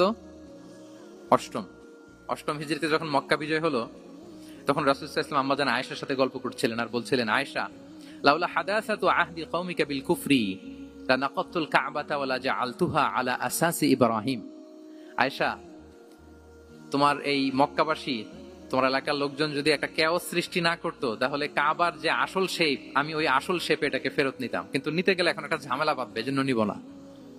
ব্যাপারটা হচ্ছে আমরা এখন যে কাবাটাকে দেখি এটা হচ্ছে স্কয়ার আকৃতির। স্কয়ার মানে কি? বর্গাকৃতি, তাই তো? বর্তমান কাবা কোন আকৃতির বলেন তো? একটা বড় কিউবের সাইজ না? দূর থেকে দেখলে মনে হয় একটা বড় কিউবের সাইজ, কিউবের আকৃতি মানে স্কয়ার, চতুর্ভুজ। কিন্তু সাইয়েদানা ইব্রাহিম আলাইহিস সালাম যে কাবা নির্মাণ করেছিলেন এটা কিন্তু এরকম কিউব ছিল না, ওটা ছিল রেক্ট্যাঙ্গেল। রেক্ট্যাঙ্গেল ছিল, মানে আয়তাকৃতির ছিল, এরকম লম্বা। এই যে এই টেবিলটা যেরকম, টেবিলের যে শেপ এরকম ছিল, এরকম লম্বা কাবা ঘর ছিল আয়তাকৃতির। কিন্তু এখন এটা কমে স্কয়ার আকৃতির হয়ে গেছে। এর কারণটা কি? কাবা একবার ওখানে অগ্নিকাণ্ড ঘটার কারণে ধ্বংস হয়েছিল, ফলে কাবাকে আবার রিনোভেশন করা লেগেছিল, পুনর্নির্মাণ। তো কুরাইশরা সিদ্ধান্ত নিয়েছিল কাবা পুনর্নির্মাণে আমরা কোনো হারাম টাকা ইউজ করব না, যার কাছে যত হালাল টাকা আছে নিয়ে আসা হলো। কিন্তু হালাল টাকা যতটুকু জমা হয়েছে এটা দিয়ে পুরো কাবা নির্মাণ হয় না, অর্ধেক হয়। ফলে কাবা যে আয়তাকৃতির ছিল সেটা না হয়ে গেছে কি বলেন? বর্গাকৃতির, মানে স্কয়ার। ওই স্কয়ার কাবাই আজ পর্যন্ত রয়ে গেছে। কিন্তু ওই যে আয়তক্ষেত্রের যে শেপের মধ্যে যতটুকু জায়গা বাকি ছিল, ওইখানে দেখবেন একটা ক্রিসেন্টের মতো আছে, হেজরে ইসমাইল, হাতিমে কাবা বলে। ওইটার ভিতরে নামাজ পড়া আর কাবার ভিতরে নামাজ পড়া একই হুকুম। ওইটার ভিতরে নামাজ পড়া আর কাবার ভিতরে নামাজ পড়া কি একই হুকুম। ফলে ওই হাতিমের ভেতরে ফরজ সালাত আদায় হয় না, নফল সুন্নাত পড়া যায়। এমনকি কাবার ভেতরেও ফরজ সালাত আদায় করলে আদায় হবে না, কারণ নামাজের ফরজের মধ্যে একটা ফরজ হচ্ছে ইলা জিহাতিল কাবা, টু দ্য ডাইরেকশন অফ কেবলা। আপনার কেবলা মুখী হইতে হবে না। আপনি তো কাবার ভিতরে ঢুকে গেছেন, এখন কাবা কোন দিকে? কাবা তো নাই, বের হইতে হবে। বের হয়ে কাবা মুখী হলে সালাত হবে। I think you got the point. তো তাহলে রাসূল সাল্লাল্লাহু আলাইহি ওয়াসাল্লামের উইজডম বা প্রজ্ঞাটা এখানে দেখেন। আম্মা জান আয়েশা রাদিয়াল্লাহু তাআলা আনহাকে উনি বললেন যে, আয়েশা, মক্কা তো বিজয় হলো, মক্কার কন্ট্রোল তো এখন আমার হাতে, চাইলে আমি কাবাকে ভেঙে সেই ইব্রাহিম আলাইহিসসালামের যে বেইজ এরকম লম্বা করে শেপ দিতে পারি, কিন্তু দিব না। কেননা দিলে মক্কা একটা ক্যাওস হতে পারে। কি হতে পারে? কারণ তারা একেবারে ভেরি রিসেন্ট মুসলমান হয়েছে, তারা না বুঝেই বলবে যে সে আদি কাবা, মোহাম্মদ এই কাবার অপমান করেছে, কাবাকে ভুলুণ্ঠিত করেছে, সম্মানকে নষ্ট করেছে, এরকম একটা কোশ্চেন রাইজ করতে পারে। এই জন্য আমি করলাম না। সুবহানাল্লাহ। This is called wisdom. এটাকে কি বলে? প্রজ্ঞা। এটাকে প্রজ্ঞা বলে। তাহলে আপনার জ্ঞান এবং আপনার কমন সেন্স দুইটা যখন কানেক্ট করে তখন সেটা প্রজ্ঞা হয়। প্রজ্ঞার আরেকটা উদাহরণ যদি দেই সিরাত থেকে, রাসূল সাল্লাল্লাহু আলাইহি ওয়াসাল্লামের যে কনফ্লিক্ট রিজলভিং ক্যাপাসিটি ছিল, যখন কাবাকে পুনর্নির্মাণ করা হচ্ছে তখন হাজরে আসওয়াদকে বের করা লেগেছিল, এবং রিনোভেশন শেষে আবার হাজরে আসওয়াদকে তার জায়গা মতো, মানে ব্ল্যাক স্টোন যেটাতে চুমু দিলে মানুষের গুনাহ মাফ হয়ে যায়, হাজরে আসওয়াদ চিনতে পেরেছেন না? চুমু দিতে পেরেছেন আপনারা? হ্যাঁ, ওরে আল্লাহ, অনেকে দিয়েছে, তো আমি দিতে পারি না এখনো। ওখানে যে ভিড় থাকে, ওই ধাক্কা ধাক্কি করে মনে হয় যে না, হজ বা উমরার যে মূল এসেন্স বা স্পিরিট ওইটা বোধহয় নষ্ট হয়ে যায়। যেন অনেকবার ট্রাই করেও, এবার আমার সাথে একটা 8 জনের গ্রুপ ছিল, খুব নাদুস নুদুস লম্বা চূড়া। তো বলতেছে শায়েখ আপনার কোনো টেনশন করা লাগবে না, আসেন। তো ওরা যে যেরকম ধাক্কা ধাক্কি শুরু করছে ওইটা দেখি আমার আর সাহস হয় নাই। বলছে যে ভাই আমি মাফও চাই, দোয়াও চাই, আমার করা লাগবে না, ওই দূর থেকে ইশারা দিলেই হবে। তো এটা অনেকে ভুল করে ফেলে। অনেক বোনেরা যাদের জন্য হেজাব নিকাব মেনটেন করা হচ্ছে ফার্জ, পর্দার কোনো বালাই নাই, পুরুষের সাথে ধাক্কা ধাক্কি করে তার শরীর মিশে যাচ্ছে, গা মিশে যাচ্ছে, ধাক্কা ধাক্কি করে একটা সুন্নতের জন্য ফরজকে স্যাক্রিফাইস করে ফেলতেছে। মানে ফোকাস ঠিক নাই আর কি, কোথায় যে কোনটা করতে হবে ওইটাই ভুলে গেছে। তো এই হাজরে আসাদ পাথরকে আবার জায়গা মতো রাখতে হবে। এখন কে রাখবে এই নিয়ে মারামারি মক্কায়। বড় বড় 4টা গোত্র বলে, এই গোত্র বলে আমি রাখবো, এই গোত্র বলে আমি রাখবো, আরেক গোত্র বলে রক্তের গঙ্গা বইয়ে দেবো মক্কায়, কিন্তু এই সম্মান অন্যকে নিতে দিব না, কারণ ইটস ভেরি প্রেস্টিজিয়াস ইস্যু যে আমাদের গোত্র এই ব্ল্যাক স্টোন হাজরে আসওয়াদকে নিয়ে জায়গা মতো রেখেছে, এটা কাউকে দিব না। তো সবাই যখন মারমুখী, তখন আল্লাহ রাসূল সাল্লাল্লাহু আলাইহি ওয়া আলিহি ওয়াসাল্লাম তিনি সমাধান দিলেন যে মারামারির দরকার নাই, একটা চাদর নিয়ে আসো। নিয়ে আসা হলো। 4 গোত্রের 4 লিডারকে বললেন চাদরের 4 কোণা ধরো। 4 জন 4 কোণা ধরলো। রাসূল সাল্লাল্লাহু আলাইহি ওয়াসাল্লাম তিনি পাথরটা নিয়ে মাঝখানে রাখলেন। এবার 4 নেতাকে বললো আসো, জাতীয় 4 নেতা চলে আসো, কাবার সামনে চলে আসলো। এরপরে আল্লাহ রাসূল সাল্লাল্লাহু আলাইহি ওয়াসাল্লাম ওনার মোবারক হাত দিয়ে, বরকতময় হাত দিয়ে হাজরা আসওয়াদকে নিয়ে নিজ হাতে রাখলেন। এবার সবাই হ্যাপি, কারণ অংশগ্রহণ করতে পারছে। আসলে সব মূল স্ট্যাটাস কিন্তু চলে গেছে রাসূলের দিকে, নাকি? ওরা তো এটা টাচও করতে পারে নাই, পারছে? ওরা চাদর ধরেই হ্যাপি, কিন্তু পাথরটা ধরেছিল কে? রাসূল সাল্লাল্লাহু আলাইহি ওয়াসাল্লাম। চাদরে রেখেছিল কে? রাসূল সাল্লাল্লাহু আলাইহি ওয়াসাল্লাম। চাদর থেকে নিয়ে আবার কাবা ঘরে সেট করেছিল কে? রাসূলুল্লাহ সাল্লাল্লাহু আলাইহি ওয়া আলিহি ওয়াসাল্লাম। এভাবে উনি কনফ্লিক্ট রিজলভ করতেন থ্রু হিজ উইজডম, ওনার প্রজ্ঞার মধ্য দিয়ে। আমরা যদি তায়েফের ঘটনা দেখি, রক্তাক্ত হয়েছেন, পাহাড় রক্ষী ফেরেশতারা এসে বলেছে রাসূলুল্লাহ জাস্ট অর্ডার করেন, আমরা কোলাপস করব এমন ভাবে the entire Taif city will be collapsed, একেবারে স্ম্যাশ করে দিব, পাউডার হয়ে যাবে। রাসূল সাল্লাল্লাহু আলাইহি ওয়াসাল্লাম বললেন না, বাল আরজু আন ইউখরিজাল্লাহু মিন আসলাবিহিম মান ইয়াবুদুল্লাহ ওয়াহদাহু ওয়া লা ইউশরিকু বিহি শাইআ। তিনি বললেন না, ওদেরকে ধ্বংস করে দিও না, ওদেরকে ধ্বংস করলে লা ইলাহা পড়বে কে? সুবহানাল্লাহ। কি উইজডম ড্রিভেন ছিলেন উনি। উনি বলেন যে আমি আশা করি, প্রত্যাশা রাখি, দোয়া করি যে ওরা আমাকে প্রত্যাখ্যান করেছে, কিন্তু ওদের যে নেক্সট জেনারেশন ওরা সাক্ষী দিবে আশহাদু আল্লাহ ইলাহা ইল্লাল্লাহ ওয়া আশহাদু আন্না মুহাম্মাদার রাসূলুল্লাহ। এবং তাই হয়েছে। এখন তায়েফে যান, চারদিক থেকে আল্লাহু আকবার ধ্বনিতে মুখরিত তায়েফ, এবং এত চমৎকার শহর, এটা একটা টুরিস্ট ডেস্টিনেশন হয়ে গেছে। সৌদি আরবিয়াতে যারা যায়, তায়েফ না গেলে লোকদের ভালো লাগে না। ঠান্ডা, সবুজ শ্যামল, রেইনফল হয়, ফলমূল পাওয়া যায়। আব্দুল্লাহ ইবনে আব্বাস রাদিয়াল্লাহু তাআলা আনহুর স্মৃতিধন্য মসজিদ আছে, অনেকগুলো ইউনিভার্সিটি আছে, ইসলামিক ইনস্টিটিউশন আছে। এই যে নয়নাভিরাম তায়েফ, এটা রাসূল সাল্লাল্লাহু আলাইহি ওয়াসাল্লামের উইজডমের ফসল, ঠিক কিনা বলেন? ওই দিন যদি রাগের চোটে বলতো যে হ্যাঁ দাও, স্ম্যাশ করে দাও, তাইলে এই যে যারা শাহাদা পড়েছে, মুসলিম হয়েছে, এটা কিন্তু হতো না।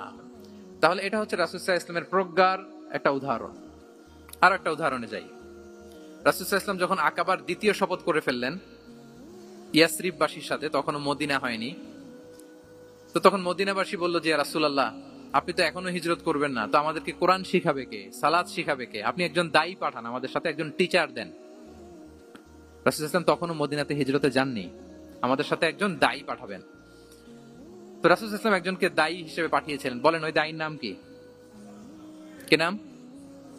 মুসআব ইবনে উমাইর রাদিয়াল্লাহু তাআলা আনহু, যিনি উহুদের যুদ্ধে শহীদ হয়েছিলেন, উনাকে পাঠিয়েছিলেন। দেখেন, উনি আবু বকর রাদিয়াল্লাহু তাআলা আনহুকে পাঠান নাই, পাঠাইছেন ওমর ফারুককে, ওসমান রাদিয়াল্লাহু তাআলা আনহু, আলী রাদিয়াল্লাহু তাআলা আনহু, কাউকে পাঠাইছেন? কারে পাঠালেন? মুসআবকে। এর কারণ হচ্ছে উনি দেখতে খুব স্মার্ট ছিলেন, খুব ড্যাশিং ফেসের অধিকারী ছিলেন, এলিট ফ্যামিলি, মক্কার এলিট ফ্যামিলির একজন যুবক ছিলেন, এবং উনি সবচেয়ে দামি দামি পারফিউম কালেক্ট করে ওইটা দিতেন। উনি মক্কার কোন রাস্তা দিয়ে হেঁটে গেলে লোকজন বুঝতো এই রাস্তা দিয়ে কিছুক্ষণ আগে হেঁটে গিয়েছে মুসআব ইবনে উমাইর। সুবহানাল্লাহ। আমরা বাংলায় বলি না যে আগে দর্শনদারি পরে গুণ বিচারি? এই কথাটার সাথে পরিচিত আপনারা? আগে দর্শনদারি পরে গুণ বিচারি। আল্লাহ তাআলা এক একজনকে আমাদেরকে এক এক অবয়বে সৃষ্টি করেছেন। হুয়াল্লাযী ইউসাউবিরুকুম ফিল আরহামি কাইফা ইয়াশা। আল্লাহর একটা নাম হচ্ছে তিনি আল মুসাউবির, দ্য ডিজাইনার। মায়ের গর্ভে থাকতেই আমাদের কার চেহারা, কার কণ্ঠস্বর, কার স্কিন কালার, কে কিরকম হব, সব ফিক্স তিনি ঠিক করে দিয়েছেন। এটা আল্লাহর দেয়া। কিন্তু রাসূল সাল্লাল্লাহু আলাইহি ওয়াসাল্লামের উইজডমের ব্যাপার হচ্ছে তিনি আবু বকর রাদিয়াল্লাহু তাআলা আনহু, ওমর রাদিয়াল্লাহু তাআলা আনহু, ওসমান আলী, কাউকে চুজ না করে কাকে পাঠালেন? মুসআব ইবনে উমাইরকে। যে তাকে দেখলেই সবাই আগে পাগল হয়ে যায়, মানে ইমপ্রেস হয়ে যায়। হ্যাঁ, ফার্স্ট ইমপ্রেশনটা তার খুব ভালো, খুব ভালো। উনি মুসআব ইবনে উমাইরকে পাঠালেন, এবং যেই প্ল্যান সেই কাজ। উনি যে পুরো মদিনা কাঁপায় ফেলছেন, মাশাআল্লাহ। মদিনার ঘরে ঘরে উনি ইসলামের বার্তা পৌঁছে দিয়েছেন, এবং স্বয়ং রাসূলুল্লাহ সাল্লাল্লাহু আলাইহি ওয়াসাল্লামের আগে তিনি মদিনাতে জুমার নামাজ পড়েছিলেন। কারণ জুমার বিধান আসছে, কিন্তু মক্কা এমন একটা ল্যান্ড যেখানে এখনো জুমা পড়া আবশ্যক হয় নাই, চারদিকে কুফর বেষ্টিত। তো রাসূল সাল্লাল্লাহু আলাইহি ওয়াসাল্লাম লোক পাঠিয়েছেন যে জুমার বিধান এসছে, মুসাব তুমি কিন্তু মদিনায় যারা আছে তাদেরকে নিয়ে জুমা পড়ে ফেলো। তো মুসাব রাদিয়াল্লাহু তাআলা আনহু স্বয়ং রাসূলুল্লাহ সাল্লাল্লাহু আলাইহি ওয়াসাল্লামের আগে রাসূল সাল্লাল্লাহু আলাইহি ওয়াসাল্লামের পারমিশন নিয়ে মদিনাতে জুমা কায়েম করে ফেলছে। সুবহানাল্লাহ। এত আস্তে বললে হবে? সুবহানাল্লাহি ওয়া বিহামদিহি। দেখেন, উইজডম ড্রিভেন পার্সোনালিটির অধিকারী ছিলেন, প্রজ্ঞার অধিকারী ছিলেন। অন্য কাউকে পাঠাননি। কাকে পাঠিয়েছেন? মুসআব ইবনে উমাইর। তাহলে উনি যেই কাজটাই করতেন, যেটা বলতেন, যেটাতে এঙ্গেজ হতেন, এর নেপথ্যে প্রজ্ঞা ছিল। কি ছিল ভাই? উইজডম ছিল। আল্লাহ যেন সেই উইজডম আমাদেরকে দান করেন, আল্লাহ যেন সেই প্রজ্ঞা দিয়ে আমাদেরকে সমৃদ্ধ করেন। আমরা সবাই পড়ি আমিন। তাহলে কয়টা গেল? 3টা। 4 নাম্বার হচ্ছে রিফর্ম সেন্ট্রিক মাইন্ডসেট। মানে রাসূল সাল্লাল্লাহু আলাইহি ওয়াসাল্লাম সংস্কারবাদী ছিলেন আর কি। ভুল ভাল দেখলে রিফর্ম করতেন, ইসলাহ করতেন, সংস্কার। এখন তো ওই যে অনেকগুলো সংস্কার কমিটি হলো দেখলাম বাংলাদেশে, খুব সুন্দর বিভিন্ন বিষয়ে সংস্কার হচ্ছে। এবং স্বাধীনতার পরে আমাদের বয়স তো আর বেশি না, মানে সব দলের লোকেরা মিলে একসাথে এরকম বসা, এরপর রাষ্ট্রীয় ইস্যু নিয়ে ডিসকাস করা, এরপর মাঝে মাঝে আবার ওয়াক আউট করা, আবার একটু মিষ্টি ঝগড়া করা, আবার একটু ফান করা, এসব কিছুর মধ্য দিয়ে জাতির জন্য ভাবা, নতুন নতুন চিন্তা প্রণয়ন। That's very good, I do appreciate. এটা দরকার। এমন বাংলাদেশই তো আমরা চেয়েছিলাম, ঠিক কিনা বলেন? এই যে রিফর্ম হচ্ছে, এটা অ্যাপ্রিসিয়েবল। রাসূল সাল্লাল্লাহু আলাইহি ওয়াসাল্লামের কিন্তু এই রিফর্ম সেন্ট্রিক মাইন্ডসেট ছিল।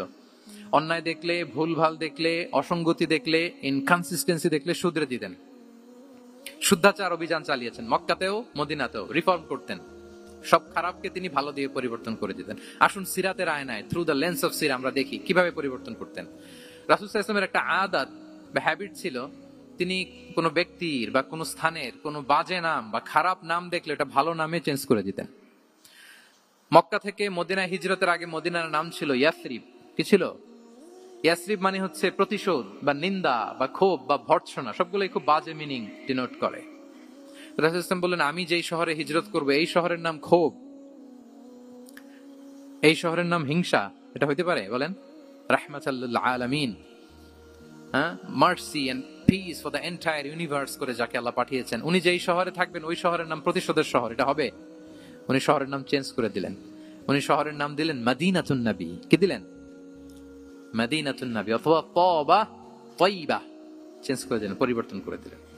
এক এলাকায় যে বিষ্ণু ইসলাম দেখলেন যে গাছপালা হয় না, উনি বললেন মাসমু হাযিহিল আরদ, এই জায়গার নাম কি? সবাই বলে ইসমুহা গাদেরা। গাদেরা মানে হচ্ছে মাকান লা নাবাতা ফিহি ওয়ালা শাজার, এমন জায়গা যেখানে ঘাস লতাপাতা কিছুই জন্মায় না।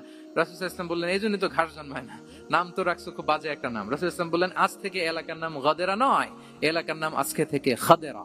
কি নাম? খাদেরা মানে কি বলেন? সবুজ, গ্রিন, এভারগ্রিন, সবুজ শ্যামল।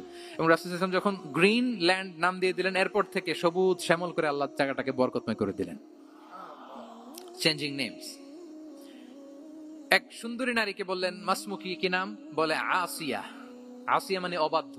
রাসূল সাল্লাল্লাহু আলাইহি ওয়াসাল্লাম বললেন তুমি এত সুন্দরী, you are a beautiful lady, আর কি বাজে একটা নাম রেখেছো আসিয়া। তুমি আসিয়া কেন হবে? আজকে থেকে তোমার নাম জামিলা, মানে তুমি সুন্দরী, রূপবতী। সুবহানাল্লাহ, সুন্দর একটা নাম দিয়ে দিলেন। এক সাহাবীর নাম ছিল হাজান। হাজান মানে রাফ এন্ড টাফ, রুক্ষ। রাসূল সাল্লাল্লাহু আলাইহি ওয়াসাল্লাম বললেন না, হাজান না, তোমার নাম আজকে থেকে সাহাল। কি নাম? সাহাল। সাহাল মানে সহজ। উনি বলেন যেদিন থেকে সাহাল রাখছি এর আগ পর্যন্ত নাকি ওনার অসুস্থতা, রোগ বালাই একটার পর একটা লেগেই থাকতো। যেদিন থেকে সাহাল, ওই দিন থেকে উনি বলেন যে আল্লাহ তাআলা নবীর এই নাম চেঞ্জ করে দেওয়ার বারাকায় আমার পুরো জীবনের সব কাজ আল্লাহ তাআলা সহজ করে দিয়েছে। তাহলে রিফর্ম সেন্ট্রিক মাইন্ডসেট। আমরাও খারাপ কিছু দেখলে ভালো দিয়ে পরিবর্তন করব, কি বলেন? ইনশাআল্লাহ বলেন সবাই। আচ্ছা, এটা তো নাম চেঞ্জ করে দেয়া। এবার সোশ্যাল রিফর্ম তিনি কি কি করেছেন আমরা একটু দেখি। তিনি যখন যুবক, মক্কায় এক ইয়ামানি লোক ব্যবসা করতে এসে তার প্রোডাক্ট বিক্রি করার পরে, আস ইবনে ওয়াইল নামে এক লোকের কাছে বিক্রি করার পরে যখন দাম চাইতে গেল, আস বলে আরে বেটা আমরা মক্কার সন্তান, আমরা দাম দিব না। তো সে ভাবলো হয়তো আমার সাথে ঠাট্টা করেছে, হজের মৌসুম যাক, বেচাকেনা শেষ করে যাওয়ার পথে দামটা নিয়ে যাব। সে ফেরার দিন আবার গেল যে আমার তো জিনিসের দামটা আপনি দিলেন না। সে বলে আমরা এই ভূখণ্ডের মালিক, আমরা দাম দেই না, এটা তো বড় জুলুম। সে কান্নাকাটি শুরু করলো। তার এই কান্নাকাটি দেখে আল্লাহ রাসূল সাল্লাল্লাহু আলাইহি ওয়াসাল্লাম, ওনার চাচা জুবাইর ইবনে আব্দুল মুত্তালিব সহ ইয়াং স্টার যারা আছে, দ্য ইয়ুথ অফ মক্কা, তাদের সবাইকে নিয়ে একটা সোসাইটি করলেন। এই যে আমরা হালাফুল ফুদুলের নাম শুনি না, যেটা বাংলা আমরা কি বলি হিলফুল ফুজুল, এই নামে তো অনেক সংগঠন আছে বাংলাদেশে, কি বলেন? যুবকরা কোনো সংগঠন করলে কমনলি এই নামটা পছন্দ করে, হিলফুল ফুজুল। আসলে এটার মূল নাম ছিল হালাফুল মুত্তাইয়িবিন। তিব মানে হচ্ছে রং।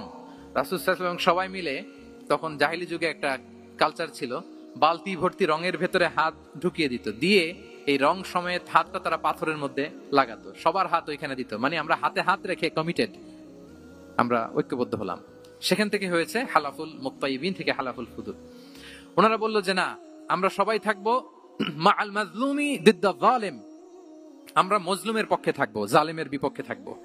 এবং যেই প্রতিজ্ঞা ওই কাজ। সবাই মিলে আস ইবনে ওয়াইলকে ধরলো, তার কাছ থেকে টাকা আদায় করে ওই ইয়ামানি ব্যবসায়ীর কাছে পৌঁছে দিয়ে তিনি মাজলুমকে সহায়তা করেছেন। সুবহানাল্লাহ। এবং এই টেন্ডেন্সি, এই জুলুম, চাঁদাবাজি যেগুলো ছিল মক্কার জমিনে, রাসূল সাল্লাল্লাহু আলাইহি ওয়াসাল্লাম এই সোশ্যাল রিফর্মের মাধ্যমে এটাকে সংস্কার করেছেন। তাহলে এই যে রিফর্ম সেন্ট্রিক আমাদের হইতে হবে। আমাদের সমাজেও এখন চাঁদাবাজি আছে না নাই বলেন? খুন খারাপি আছে না নাই?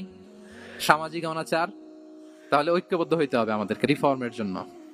যুবক যারা আমরা আছি, যাদেরকে আল্লাহ আমাদের বলার সুযোগ দিয়েছে, লেখার সুযোগ দিয়েছে, ফিল্ডে কাজের সুযোগ দিয়েছে, আমরা সবসময় মাজলুমের পক্ষে থাকবো, আমরা সবসময় জালিমের বিপক্ষে থাকবো।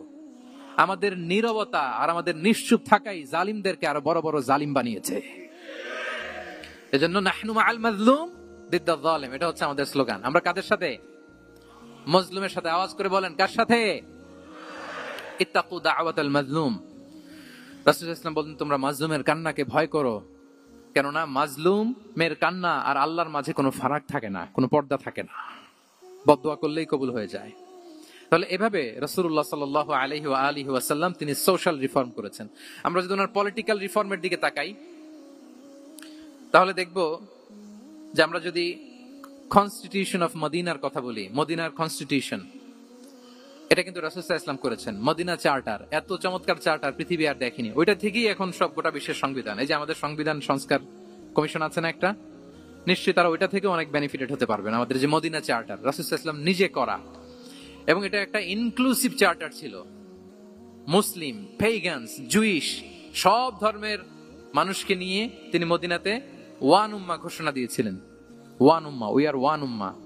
হোক তুমি পেগান মুশরিক, হোক তুমি জুইশ মানে ইহুদি, হোক তুমি মুসলিম, তুমি যেই ধর্মের হও না কেন, মদিনাকে রক্ষা করতে যে আমরা সবাই মিলে উম্মাহ ওয়াহিদা, আমরা সবাই মিলে কি উম্মাহ ওয়াহিদা। পৃথিবীর অনেক দেশ এই আইডিওলজিকে ধারণ করে হু হু করে এগিয়ে গিয়েছে। মালয়েশিয়াতে 3টা রেস, আমি তো প্রায় এক যুগ ওখানে, আমার 2টা ডিগ্রি ওখান থেকে, মাস্টার্স পিএইচডি। আমি কাছ থেকে তাদেরকে দেখার সুযোগ পেয়েছি।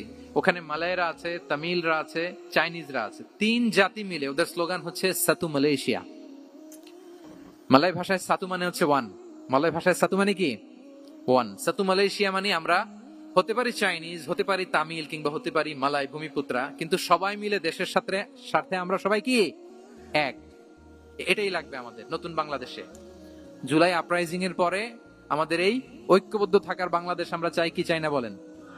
সাম্রাজ্যবাদকে রুখে দিতে, যে কোনো ষড়যন্ত্রকে রুখে দিতে ঐক্যবদ্ধ থাকার কোনো বিকল্প নাই, ঠিক কিনা বলেন? ঐক্যবদ্ধ থাকতে হবে আমাদেরকে, যেটা রাসূলুল্লাহ সাল্লাল্লাহু আলাইহি ওয়া আলিহি ওয়াসাল্লাম মদিনা চার্টারে আমাদেরকে শিখিয়েছেন যে আমরা ওয়ান উম্মাহ। তাহলে খারাপ নাম দেখলে চেঞ্জ করতেন, সমাজে খারাপ কিছু দেখলে সংঘবদ্ধ হয়ে তার বিরুদ্ধে দাঁড়াতেন। পলিটিক্যাল রিফর্ম করেছেন ওয়ান উম্মাহ গঠনের মধ্য দিয়ে। ফিনান্সিয়াল রিফর্ম যদি বলি, শুধু financial reforms by prophet Muhammad peace be upon him, এটা নিয়ে লম্বা কথা বলা যেতে পারে। শুধু একটা উদাহরণ দিয়ে শেষ করি। বিদায় হজের ভাষণে উনি সুদকে চিরতরে কবরস্থ করেছেন, সুদকে চিরতরে কবরস্থ করেছেন, এবং এটা অন্যের জন্য না, নিজের ঘর দিয়ে শুরু করেছেন। উনি বলেছেন যে এই হানাহানি রক্তপাত এটা বন্ধ, আমার গোত্রের একটা এরকম রক্তের দাবি আছে, এটা আমি শেষ ঘোষণা করলাম। এরপর বললেন যে সুদ কবর দিলাম, অন্য জায়গা থেকে না, আমার পরিবার থেকে। রাসূলুল্লাহ সাল্লাল্লাহু আলাইহি ওয়াসাল্লামের চাচা স্বয়ং আব্বাস রাদিয়াল্লাহু তাআলা আনহুর অনেক সুদের ট্রানজাকশন ছিল, ইন্টারেস্ট, সুদের ব্যবসা ছিল। রাসূলুল্লাহ সাল্লাল্লাহু আলাইহি ওয়াসাল্লাম বলেন আজকে থেকে এই সুদ আমি চিরতরে মাটির নিচে কবর দিয়ে দিলাম। আল্লাহু আকবার। দেখেন সোশ্যাল রিফর্ম। তাহলে পরিবর্তন করতে হলে আগে নিজের ঘর থেকে, আগে কোত্থেকে? নাকি ওই ফ্যামিলি থেকে? হ্যাঁ, আমাদের মধ্যে যেটা হয়, আমরা ওয়াজ নসিহত বা ভালো কথা শুনলেই এটাকে ধরে নিই যে এটা ওর জন্য, ওর জন্য। মানে প্রত্যেকটা ওয়াজে যে আমার জন্য হইতে পারে, প্রত্যেকটা নসিহাতের যে প্রাইম অডিয়েন্স আমি হইতে পারি, এইটা আমাদের মাথায় কেন যেন আসে না। আমরা কোনো ভালো নসিহত শুনলে আমরা ভাবি এটা আসলে সমাজে দরকার, ওর দরকার, আমার ভাইয়ের দরকার, কিন্তু এটা যে আমার দরকার। প্রতিটা নসিহাতের প্রথম অডিয়েন্স হওয়া দরকার কে? আমি নিজে। তাহলে পরিবর্তন শুরু করতে হবে নিজ থেকে। ওর এই সমস্যা, ওর এই সমস্যা, ওর এটা। আরে মিয়া তোমার কি সমস্যা ওইটা বলো। শুধু ওর ওর না দেখে নিজেরটাও দেখতে হবে। দেখেন অন্যের দিকে এক আঙ্গুল দেখালে নিজের দিকে কয় আঙ্গুল যায় বলেন তো? এই যে নিজের দিকে কিন্তু তিনটা। আমি যদি এরকম করি তা আমার দিকে আসে তিনটা। এজন্য নিজ থেকে, নিজের ফ্যামিলি থেকে আমরা সংস্কার শুরু করব। কি বলেন? ওমরে ফারুক রাদিয়াল্লাহু তাআলা আনহু যখন ফ্যামিলি মিটিং এ বসতেন, উনি ওনার সন্তানদেরকে বলতেন, শোনো, তোমরা খলিফাতুল মুসলিমিন, আমিরুল মুমিনিনের সন্তান। তোমাদের কোনো বাজে কাজ যদি সমাজে আসে, তোমাদের কোনো অন্যায় যদি আমার কানে আসে, অন্যের জন্য যা শাস্তি তোমাদের জন্য হবে ডবল শাস্তি। ওমর ফারুক সন্তানদেরকে বলতেন, তোমরা যদি কোনো ভুল করো, একটা যদি হদ কায়েম করা লাগে এমন অন্যায় যদি করো, একটা হচ্ছে আল্লাহর দেয়া হদ, আর একটা হবে আমি উমরের দেয়া হদ। আমার মতো খলিফাতুল মুসলিমিনের সন্তান হয়ে পাপ তুমি কেন করলে? দেখেন অন্যের বাচ্চা কি করছে, অন্যের, আমাদের তো ওই মেয়েটার সমস্যা, ওনার ছেলের সমস্যা, এগুলো। আমার ছেলের যে কি অবস্থা, আমার পরিবারের যে কি হালাত, আমার স্ত্রীর যে কি দশা, ওইটা নিয়ে আমরা ভ্রুক্ষেপ করি না বা চিন্তা করি না। তাহলে সম্মানিত সুধীমণ্ডলী, আমরা পরিবর্তন শুরু করবো কোত্থেকে? অন্যের বাড়িঘর থেকে নাকি? হ্যাঁ, কোত্থেকে? নিজ থেকে। আল্লাহ তাআলা আমাদেরকে তৌফিক দান করুক। তাহলে কয়টা গেল? 4টা। এখন আপনারা তো ক্লান্ত হয়ে গেছেন মনে হচ্ছে, সময় অনেক হয়ে গেছে। আরো কয়েকটা পয়েন্ট বলা যাবে নাকি? হ্যাঁ, মোট কয়টা ছিল পয়েন্ট? সবগুলো শুনবেন? আচ্ছা, 5 নম্বরে হচ্ছে ওপেন মাইন্ডেড। আমার প্রিয় নবী বলেন ওপেন মাইন্ডেড ছিলেন না ন্যারো মাইন্ডেড? সবাই বলবেন, গ্যালারির সবাই আওয়াজ করে, তিনি ওপেন মাইন্ডেড না ন্যারো মাইন্ডেড ছিলেন? রাসূলুল্লাহ সাল্লাল্লাহু আলাইহি ওয়া আলিহি ওয়াসাল্লাম ওপেন মাইন্ডেড ছিলেন। যে কেউ ওনাকে অ্যাপ্রোচ করতেন পারতেন easily. He was very approachable.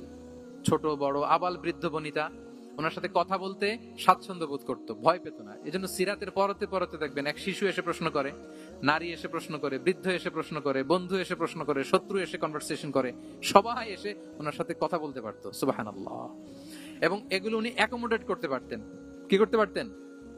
Accommodate করতেন। ছোট্ট একটা উদাহরণ দেই, আসির আল হালাবিয়া থেকে নেয়া একটা বিখ্যাত সিরাতের গ্রন্থ। বদরের যুদ্ধে রাসূল সাল্লাল্লাহু আলাইহি ওয়াসাল্লাম বদরের মাঠে সেনা ক্যাম্প স্থাপন করলেন। কি ক্যাম্প? সেনা ক্যাম্প স্থাপন করলেন। আল হুবাব ইবনুল মুনজির রাদিয়াল্লাহু তাআলা আনহু এক সাহাবী, উনি বললেন, ইয়া রাসূলুল্লাহ, এই যে সেনা শিবির যে এখানে স্থাপন করলেন, এটা কি আপনার নিজের ইচ্ছায় না আল্লাহর আদেশে? দেখেন, সেনাপতিরে কোন সাধারণ সৈনিক এই প্রশ্ন করতে পারে? করলে চাকরি থাকবে? কিন্তু রাসূল সাল্লাল্লাহু আলাইহি ওয়াসাল্লামের কাছে সাহস নিয়ে আল হুবাব ইবনুল মুনজির বলে, ইয়া রাসূলুল্লাহ, এই যে সেনা শিবির স্থাপন করলেন, এটা কি আপনার ইচ্ছায় নাকি এটা ওয়াহী? রাসূল সাল্লাল্লাহু আলাইহি ওয়াসাল্লাম বললেন, না, এটা ওয়াহী না, এটা ওয়াহী না, বাল হুয়া রাই ওয়াল হারব ওয়াল মাকিরা, না, এটা যুদ্ধের কৌশল হিসেবে আমি করেছি। আল হুবাব ইবনুল মুনজির বললেন, ইয়া রাসূলুল্লাহ, তাহলে সঠিক জায়গায় সেনা ক্যাম্প স্থাপন হয় নাই। রাসূলের দিকে তাকিয়ে বলতেছেন যে আপনি যেখানে করছেন ওখানে ঠিক হয় নাই ইয়া রাসূলুল্লাহ, আপনি অভয় দিলে আমি বলতে পারি কোথায় ঠিক হবে। রাসূল সাল্লাল্লাহু আলাইহি ওয়াসাল্লাম বললেন, তাই? আমি যেটা করছি এটা ঠিক হয় নাই, তাহলে কোনটা ঠিক বলো? উনি বললেন, ওই যে বদরে একটা কুয়া আছে যেখানে পানির ব্যবস্থা আছে, ওইটার সামনে ব্যারিকেড দিয়ে আমাদের শিবির করতে হবে, তাহলে আমরা বদরের কুয়া থেকে পানি খাইতে পারবো, সারাদিন পানি খাবো, আর কাফিররা যুদ্ধে তো মারা যাবে, পানির অভাবে মারা যাবে। সুবহানাল্লাহ পড়বেন না? রাসূল সাল্লাল্লাহু আলাইহি ওয়াসাল্লাম বললেন, আরে তাই তো, তুমি তো ঠিকই বলেছো, এভাবে তো আমি ভেবে দেখিনি। আবার তিনি অ্যানাউন্স করে দিলেন যে সেনা শিবির এখানে যেই তাবু টাঙানো হয়েছে এখান থেকে মুভ করে আল হুবাব যেখানে ইন্ডিকেট করেছে ঠিক ওই জায়গায় যে শিবির স্থাপন করো। তাহলে আওয়াজ করে বলুন, ওপেন মাইন্ডেড না ন্যারো মাইন্ডেড? আমরা অনেক সময় আমাদের অধীনস্থদের কথা শুনতে চাই না, অনেক সময় অধীনস্থদের মাথা থেকেও দারুণ দারুণ দুর্দান্ত আইডিয়া চলে আসতে পারে, ইগনোর করবেন না সব সময়, আপনি দেখবেন যে তার কাছ থেকে ভালো আইডিয়া এসছে কিনা। তাহলে রাসূল সাল্লাল্লাহু আলাইহি ওয়াসাল্লাম এটাকে ইগনোর না করে অ্যাকোমোডেট করলেন। সুবহানাল্লাহ। খন্দক যুদ্ধের কথা যদি দেখি, পরীক্ষা খননের অ্যাডভাইস কে দিয়েছিল? মক্কার কোন লোক? মদিনার? কে দিয়েছিল? সালমান আল ফারিসি। বাড়ি কোথায়? ইরান, পারস্য। হি ওয়াজ পার্সিয়ান বেসিক্যালি। তাহলে দেখেন, সেই পারস্য থেকে এসে বললেন যে এখানে পরীক্ষা খনন করলে ভালো হয়। 5.5 কিলোমিটার পরীক্ষা খনন করে ফেললেন। 4.5 মিটার প্রশস্ত, 3.5 মিটার হচ্ছে এটার ডেপথ। পুরো মদিনার সবাই মিলে এটা করে ফেললেন। তার মানে আমি সব বুঝি, আমি সব জানি, এই মেন্টালিটি থেকে আমাদের বেড়ে আসতে হবে। এটা হচ্ছে একটা ন্যারো মাইন্ডেড পার্সোনালিটির অধিকারী, যে আমি যেটা বলছি ওইটা, এটার পরে কোনো কথা নেই, এটা ভুল। বরং আমার টিমের মধ্যে থেকে যদি কোনো ভালো অপিনিয়ন আসে সেটা আমি রিভাইজ করব। কি বলেন, পারা যাবে না? তাহলে ওপেন মাইন্ডেড পার্সোনালিটি ছিলেন রাসূলুল্লাহ সাল্লাল্লাহু আলাইহি ওয়াসাল্লাম। 6 নম্বরে চলে যাই। 6 নম্বর মাইন্ডসেট হচ্ছে এন্টারপ্রেনাল মাইন্ডসেট। এন্টারপ্রেনাল, এখন তো এটা আপনারা সবাই খুব বেশি শোনেন, এন্টারপ্রেনারশিপ, এন্টারপ্রেনাল। এন্টারপ্রেনাল মাইন্ডসেট আসলে অনেক কিছুর সমন্বয় হয়। 1 নম্বর, যার প্রোঅ্যাক্টিভ অ্যাটিটিউড যাদের থাকে, solution focus, not problem focused. Problem সৃষ্টি হলে ওইদিকে ফোকাস না করে কিভাবে সলিউশন করা যায় ওইদিকে ফোকাস করতেন। এরপর যে হিউম্যান রিসোর্সের ভালো ম্যানেজ করতে পারে, রিসোর্স কম কিন্তু to take the best out of this resource. অনেকে দেখবেন যে ছোট্ট জিনিসকে অর্গানাইজ করে এত সুন্দর প্রেজেন্টেশন করে, আবার অনেকের অনেক আছে কিন্তু সেটাকে প্রেজেন্ট করতে পারে না, এরকম আছে না নাই? রাসূল সাল্লাল্লাহু আলাইহি ওয়াসাল্লাম অল্প রিসোর্স দিয়ে অনেক বড় কিছু অ্যারেঞ্জ করতে পারতেন। সুবহানাল্লাহ। এবং he was a very good talent hunter. রাসূল সাল্লাল্লাহু আলাইহি ওয়াসাল্লাম একজন চৌকস ট্যালেন্ট হান্টার ছিলেন। He was a very good observer. সাহাবীদের কার কি ট্যালেন্ট এটা তিনি নোট করতেন। যার যে দক্ষতা, তাকে তার ওই দক্ষতা দিয়ে ইসলামের সেবা করতে উৎসাহ দিতেন। যখনই কোনো প্রতিভাবান সাহাবীকে তিনি দেখেছেন, তিনি ইসলামের জন্য সেই প্রতিভাকে কাজে লাগানোর চেষ্টা করেছেন। একজনকে দিয়ে সবটা করেননি। আমাদের সমাজে এই একটা ভুল ধারণা আছে, আমরা অনেকে একজনের কাছ থেকে সব কামনা করি। একজন সব করতে পারে না, পারে? যারা পারেও কোনোটাই ভালোভাবে পারে না, সব পারে একটু একটু পারে। তো রাসূল সাল্লাল্লাহু আলাইহি ওয়াসাল্লাম ট্যালেন্ট হান্টার ছিলেন, যার যেখানে ট্যালেন্ট তাকে ওই কাজে লাগাতেন। বলেন তো, খালিদ বিন ওয়ালিদ রাদিয়াল্লাহু তাআলা আনহুকে আল্লাহ রাসূল সাল্লাল্লাহু আলাইহি ওয়াসাল্লাম কি কাজে লাগিয়েছিলেন? আওয়াজ করে বলুন। যুদ্ধে। অনেক পরে ইসলাম ধর্ম গ্রহণ করেছেন, কিন্তু যুদ্ধের অভিযানে পাঠিয়েছেন এবং পরবর্তীতে তিনি সেনা প্রধান হয়েছিলেন মুসলিম ব্যাটালিয়নের। কারণ উনি ওয়ার স্ট্র্যাটেজি জানতেন। ওনার আক্রমণের কারণে তো উহুদের প্রান্তরে মুসলিমরা প্রায় নাস্তানাবুদ হওয়ার অবস্থা, তাই না? অনেক পরে আল্লাহ তাআলা ওনাকে ইসলামের জন্য কবুল করলেন। তাহলে উনি ওয়ার স্ট্র্যাটেজি জানতেন, ফলে রাসূল সাল্লাল্লাহু আলাইহি ওয়াসাল্লাম ওনাকে যুদ্ধের জন্য কাজে লাগিয়েছেন। তাহলে সবাইকে একটা দিলে হবে না, প্যারাসিটামল 3 বেলা সবার জন্য হবে নাকি যার যে রোগ সে অনুযায়ী প্রেসক্রিপশন? হ্যাঁ, খালিদ বিন ওয়ালিদ রাদিয়াল্লাহু তাআলা আনহু তিনি সমরবিদ ছিলেন, রণকৌশলী। ওনাকে বানিয়েছেন সেনাপ্রধান। আওয়াজ করে বলুন, কি প্রধান? উনি সেনাপ্রধান হয়েছিলেন। আচ্ছা, আপনারা হাসান বিন সাবিত রাদিয়াল্লাহু তাআলা আনহু নাম শুনেছেন নিশ্চয়ই। ওনাকেও তো যুদ্ধের ময়দানে পাঠিয়েছেন না? ওনারা পাঠিয়েছেন। ওনারা দিয়ে কি করছেন বলেন? কবিতা লিখতেন। ওনার কাব্য প্রতিভা ছিল। উনি বেসিক্যালি যুদ্ধ করতে জানতেন না, এজন্য রাসূল সাল্লাল্লাহু আলাইহি ওয়াসাল্লাম যুদ্ধে ওনাকে পাঠাতেনও না। বিভিন্ন যুদ্ধে ওনাকে না পাঠিয়ে নারীদেরকে, মদিনার নারী শিশু ভালনারেবলস যারা আছে তাদেরকে দেখভাল করার জন্য মদিনায় উনি রেখে যেতেন, কারণ আল্লাহ তাআলা ওনাকে কাব্য প্রতিভা দিয়েছিলেন। ওনার এক এক কবিতা পড়লে গায়ের লোম খাড়া হয়ে যায়। You will have goosebumps, literally. আপনার গায়ের পশম দাঁড়িয়ে যাবে। এবং উনি উনার কবিতা দিয়ে মুসলিমদেরকে, সাহাবীদেরকে উজ্জীবিত করতেন। মসজিদে নববীতে আল্লাহ রাসূল সাল্লাল্লাহু আলাইহি ওয়াসাল্লাম ওনার মিম্বারের পাশে শুধু হাসান বিন সাবিত রাদিয়াল্লাহু তাআলা আনহুর জন্য আলাদা একটা মিম্বার বানিয়েছিলেন, যে হাসান তুমি ওখানে উঠে কবিতা লিখে আমার সাহাবাদেরকে উজ্জীবিত করবে জিহাদের জন্য। আল্লাহু আকবার। তাহলে একজনকে সেনাপ্রধান, আরেকজনকে জাতীয় কবি, আরেকজনকে হাসান বিন সাবিত রাদিয়াল্লাহু তাআলা কি বানালেন? জাতীয় কবি বানালেন। আচ্ছা, হুযাইফা ইবনুল ইয়ামান রাদিয়াল্লাহু তাআলা আনহু, ওনার ছিল ডিটেকটিভ মাইন্ড, এজন্য ওনাকে রাসূল সাল্লাল্লাহু আলাইহি ওয়াসাল্লাম মদিনার গোয়েন্দা বিভাগের প্রধান বানিয়েছেন, হেড অফ ডিটেকটিভ ডিভিশন। হুযাইফা ইবনুল ইয়ামান ছিলেন মদিনার কি? হেড অফ ইন্টেলিজেন্স, গোয়েন্দা বিভাগের প্রধান। মুআয ইবনে জাবাল রাদিয়াল্লাহু তাআলা আনহু প্রশাসনিক কাজ খুব ভালো বুঝতেন, মদিনার সবচাইতে বড় সিনিয়র আমলা ছিলেন মদিনা রাষ্ট্রের। মদিনা রাষ্ট্রের সবচাইতে সিনিয়র আমলা মুআয ইবনে জাবাল রাদিয়াল্লাহু তাআলা আনহুকে রাসূল সাল্লাল্লাহু আলাইহি ওয়াসাল্লাম কবিতা লেখার দায়িত্ব দেন নাই, গোয়েন্দাগিরি করতে দেন নাই, ওনাকে ইয়ামানের গভর্নর করে পাঠিয়েছেন। সুবহানাল্লাহি ওয়া বিহামদি। তাহলে যার যে যোগ্যতা তাকে সেই জায়গায় কাজে লাগানো, এটাকে বলে এন্টারপ্রেনারিয়াল মাইন্ডসেট। এটা কি বলে? এন্টারপ্রেনারিয়াল মাইন্ডসেট। আল্লাহ হাবিব সাল্লাল্লাহু আলাইহি ওয়াসাল্লামের এই মাইন্ডসেট ছিল। 7 নম্বরে হচ্ছে কনসিডারেট। 7 নম্বরে কি? কনসিডারেট। আমি খুব দ্রুত শেষ করে যাব ইনশাআল্লাহ। আপনারা বোরিং হচ্ছেন না তো? ক্লান্ত হচ্ছেন কারা কারা দেখি হাত তোলেন।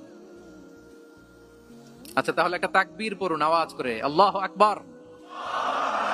আর জোরে পড়ুন, আল্লাহু আকবার, আল্লাহু আকবার।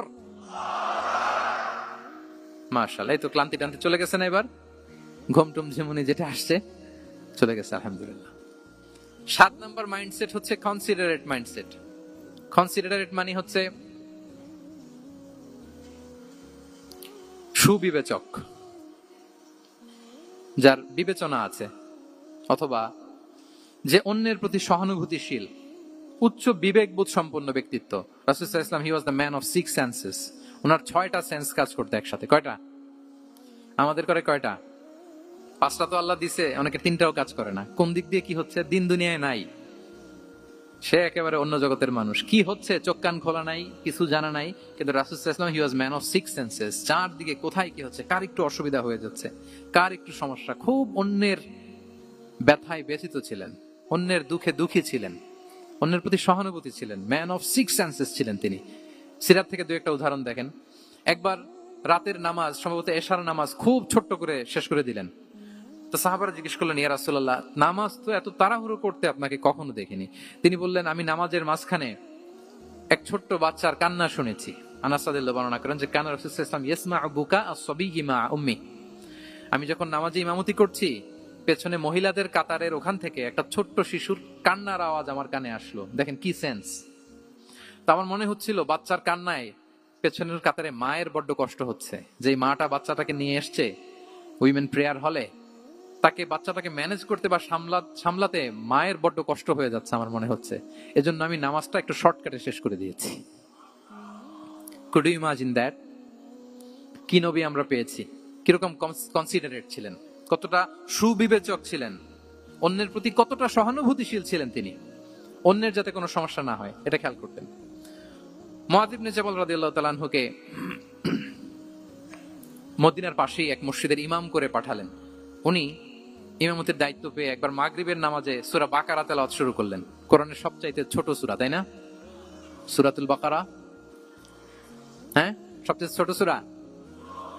তো ওনার হয়তো তেলাওয়াত করতে করতে একটা ইমোশন চলে আসছে, উনি তো সুরের ঝংকার দিয়ে তেলাওয়াত করতেছেন। এখন পিছনে যারা মুসল্লি ছিল এরা ছিল সব কৃষিজীবী সাহাবী। এরা কি ছিল? সারা দিন ওট দিয়ে, খেজুর গাছে পানি দিয়ে যান যায় যায়, কোন রকম ফরজ পেরে যায় ঘুমাইতে হবে। এই সাহাবীরা যখন পিছনে দাঁড়াইছে আর উনি ধরছে কোন সূরা? আওয়াজ করে বলুন না একটু, সূরাতুল বাকারা। এখন ওনারা তো আর থাকতে পারে না, ওনার সাথে থাকতে না পারে এক সাহাবী নামাজ রেখে দিয়ে ডাইরেক্ট রাসূল সাল্লাল্লাহু আলাইহি ওয়াসাল্লামের কাছে, কারণ বড় হুজুর তো আছে মদিনায়। যে বিচার দিছে ইয়া রাসূলুল্লাহ, দেখেন এমন একজনকে ইমাম করে অ্যাসাইন করেছেন, উনি মাগরিবের সালাতে সূরা বাকারা পড়ে, আর আমরা হচ্ছি কৃষিজীবী শ্রমজীবী সাহাবী, আমাদের তো এত বড় কেরাতের সাথে জয়েন করা সম্ভব না। রাসূল সাল্লাল্লাহু আলাইহি ওয়াসাল্লাম রেগে গেলেন, চেহারাটা আগুনের গোলার মতো লাল হয়ে গেল। মুআয ইবনে জাবাল রাদিয়াল্লাহু তাআলা আনহুকে ডেকে পাঠালেন, ডেকে বললেন, আফাত্তানুন আনতা ইয়া মুআয, আফাত্তান, তুমি কি ফিতনা সৃষ্টি করতেছো? ওখানে পাঠাইছি কমিউনিটির ইউনিটি ধরে রাখার জন্য, তুমি ওখানে যে ফিতনা সৃষ্টি করতেছো, তুমি কি সাব্বিহ ইসমা রাব্বিকাল আ'লা এই সূরা তোমার মুখস্থ নাই? ওয়াদ-দুহা ওয়াল-লাইলি ইযা সাজা, এটা পারো না? ওয়াশ-শামসি ওয়া দুহাহা, এটা মুখস্থ নাই? তো তুমি কেন এই সূরাগুলো দিয়ে নামাজ পড়াও না? কেন পড়াও না? এরপর তিনি বললেন, যখন ইমামতির সুযোগ পাবে, সুযোগ পেয়ে লম্বা কেরাত ধরো না, ছোট্ট কেরাত দিয়ে নামাজ শেষ করো। কেননা তোমার পেছনে বয়স্করা আছে, মুরব্বীরা আছে, অসুস্থরা আছে। যাল হাজা, তার একটা জরুরি কাজ পড়ছিল, যাচ্ছিল, হঠাৎ মাগরিবের আজান, ভাবলো রাস্তার পাশে যেহেতু আজান দিছে নামাজটা পড়ে নেই। নামাজে ঢুইকা দেখছে আপনি সূরা বাকারা ধরছেন, তো বেচারা কি কাজ করবে না কি করবে? আর তার তো নিয়ত ছিল ফরজ নামাজটা পড়ি যে বাস ধরবো, এখন আপনি ধরছেন কোন সূরা? বাকারা। দেখেন রাসূল সাল্লাল্লাহু আলাইহি ওয়াসাল্লাম বললেন, যখন ইমামতির চান্স পাবে ছোট সূরা পড়বে, আর যখন তুমি একা পড়বে ফালিউতাউবিল মাশা, যত লম্বা করতে মনে চায় করো। রুকু করো লম্বা, সিজদা করো লম্বা, কেরাত করো লম্বা। রাসূল সাল্লাল্লাহু আলাইহি ওয়াসাল্লাম তো রাতে আধা ঘন্টা 40 মিনিট প্রথম রাকাতে কেরাত পড়তেন, এরপরে আবার 40 মিনিট রুকুতে থাকতেন, রুকু থেকে দাঁড়ায় আবার 40 মিনিট, আবার সিজদায় যেয়ে 40 মিনিট, এরপরে সিজদা থেকে দুই সিজদার মাঝখানে আবার 40 মিনিট, 2 রাকাত দিয়ে এরকম রাতও শেষ করে দিয়েছেন। তো আপনার লম্বা যদি পড়তে মনে চায়, আপনি তো আপনার ব্যক্তিগত নফল সালাতে এভাবে লম্বা করবেন। কিন্তু আমাদের হয়ে গেছে উল্টা, একাকী নামাজ, কোন রকম রুকু সিজদা, এরকম হয়ে গেছে না অনেকটা। কিন্তু ইমামতির সুযোগ পেলে মাশাআল্লাহ, আল্লাহু আকবার, এইবার শুরু হয়েছে শেখ সুদাইসির কণ্ঠে এই লম্বা করে। এখন পেছনে মুসল্লিদের কি দশা, ওইটা আর আমরা খেয়াল করি না। আমাদেরকে অন্যের প্রতি সহানুভূতিশীল হতে শিখিয়েছে ইসলাম, কনসিডারেট হতে শিখিয়েছে, সুবিবেচক হতে শিখিয়েছে, যেটা রাসূল সাল্লাল্লাহু আলাইহি ওয়াসাল্লাম করেছেন। এবং রাসূল সাল্লাল্লাহু আলাইহি ওয়াসাল্লাম কোন কাজে কাউকে পাঠালে ওনার বিখ্যাত সে বাণীটা বলে দিতেন যে ইয়াসসিরু ওয়ালা তুআসসিরু বাশশিরু ওয়ালা তুনাফিরু, সহজ করে উপস্থাপন করো, কঠিন করো না। সুসংবাদ দিও, মানুষকে দিন থেকে ভাগিও না। আমরা মানুষকে ভয় দেখাই, আমরা এত কঠিন করে ইসলামকে উপস্থাপন করি, মানুষ বলে আগে যেটা করতাম ওইটাই ভালো। তো আমরা যেন দিনকে কঠিন না করি, আমাদের কোনো অ্যাটিটিউডের কারণে যেন মানুষ ইসলাম থেকে ভেগে না যায়। আরেকটা উদাহরণ দেখুন, একবার মাগরিবের কিংবা এশার নামাজে রাসূল সাল্লাল্লাহু আলাইহি ওয়াসাল্লাম লম্বা সেজদা দিলেন। এত লম্বা সেজদা তিনি কখনো দেন না। নামাজ শেষে সাহাবারা জিজ্ঞেস করলেন, ইয়া রাসূলুল্লাহ, আপনি কি নামাজের মাঝখানে অসুস্থ হয়ে গেলেন নাকি? অথবা কোরআনের আয়াত নাজিল হলো নাকি, ওহী নাজিল হলো নাকি? রাসূল সাল্লাল্লাহু আলাইহি ওয়াসাল্লাম বললেন, কুল্লু যালিকা লাম ইয়াকুন ওয়ালাকিন নাবনি ইরতাহালানি ওয়া কারিহতু আন উআজ্জিলাহু হাত্তা ইয়াকদিয়া হাজাতা। বললেন না, অসুস্থ হই নাই, ওহীও নাজিল হয় নাই। আমি যখন সেজদায় গিয়েছি, আমার 2 ছোট নাতি হাসান হোসেন আমার কাঁধের উপরে চেপে বসেছে। যতক্ষণ না ওরা খেলা শেষ না করে নিচে নেমেছে, আমি সেজদায় লুটিয়েছিলাম, নেমেছে এরপরে মাথা উঠিয়েছি। আমার মাথা উঠানোর কারণে ওদের খেলার একটু ডিস্টার্ব হবে, এজন্য আমি আর সেজদা থেকে মাথা উঠাই নাই। সুবহানাল্লাহ পড়বেন না? দেখেন, নাতির খেলার যেন ডিস্টার্ব না হয়। পেছনের মহিলা সারির এক বোনের নামাজের সমস্যা হচ্ছে, এগুলো উনি খেয়াল করতেন, ছোট ছোট বিষয়গুলো উনি খেয়াল করতেন। এটাকে বলে কনসিডারেট মাইন্ডসেট। কি বলে? তাহলে আমরা অন্যের প্রতি যেন সহানুভূতিশীল হই, নাকি শুধু নিজেরটাই দেখবো? অন্যেরটা দেখার দরকার আছে না নাই বলেন? আচ্ছা, 8 নাম্বার হচ্ছে ট্রান্সপারেন্সি। খাবো না। ট্রান্সপারেন্সি মানে হচ্ছে স্বচ্ছতা। ওনার জীবনের চাইতে, ওনার বায়োগ্রাফির চাইতে স্বচ্ছ বায়োগ্রাফি আপনি পাবেন না। No public and private dividation. And in the long history of time, no one's life has been recorded more transparently than the life of Prophet Muhammad sallallahu alaihi wasallam. রাসূল সাল্লাল্লাহু আলাইহি ওয়াসাল্লামের চেয়ে বেশি পৃথিবীতে এমন সেকেন্ড কোন পারসন আপনি দেখাতে পারবেন না যার জীবনের সবকিছু রেকর্ডেড। সবকিছু রেকর্ডেড। এরকম আছে? ঘরে কি করেছেন, বাইরে কি করেছেন, স্ত্রীর সাথে কি করেছেন, বন্ধুর সাথে কি করেছেন, সাহাবাদের সাথে কি করেছেন, শত্রুর সাথে কি করেছেন, অল আর রেকর্ডেড। সব এন্ড ক্রিস্টাল ক্লিয়ার, একেবারে স্বচ্ছ পানির মতো, স্ফটিক কাচের মতো ক্লিয়ার, ট্রান্সপারেন্ট। ওনার সব কাজে উনি স্বচ্ছতা বজায় রাখতে চাইতেন। কতটা স্বচ্ছ ছিলেন, একটা মজার ঘটনা শোনায় আপনাদেরকে। সহিহ বুখারীতে এসেছে, রমাদানের শেষ 10 দিন, দ্য লাস্ট 10 days অফ রমাদানে তিনি ইতিকাফ করতেন। তো ইতিকাফ অবস্থায় স্ত্রীরা এসে রাতে দেখা করে যেত, জরুরি কথা আলাপ থাকলে সেরে যেত। একবার রাতে সফিয়া বিনতে হুয়াই ইবনে আখতাব রাদিয়াল্লাহু তাআলা আনহা আসলেন, ওনার স্ত্রী। কথা হলো, এবার ওনাকে একটু এগিয়ে দিবেন। মসজিদ থেকে রাসূল সাল্লাল্লাহু আলাইহি ওয়াসাল্লাম বারান্দার দিকে পাশ দিয়ে আসলেন এগিয়ে দেওয়ার জন্য। ইন দ্য মিন টাইম হঠাৎ 2 জন আনসারী সাহাবী পাশ দিয়ে হেঁটে যাচ্ছেন। রাসূল সাল্লাল্লাহু আলাইহি ওয়াসাল্লাম আম্মাজানকে বিদায় দিবেন এখানে।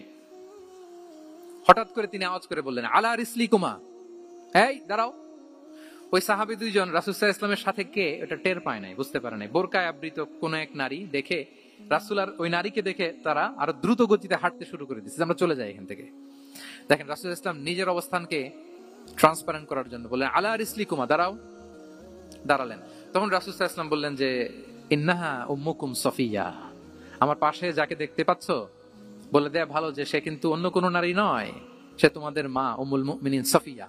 সাহাবারা বলে সুবহানাল্লাহ ইয়া রাসূলুল্লাহ, ইয়া রাসূলুল্লাহ এ কেমন কথা, আপনি কেন আমাদের কাছে জবাবদিহি করতে যাচ্ছেন বা ক্লারিফাই করছেন?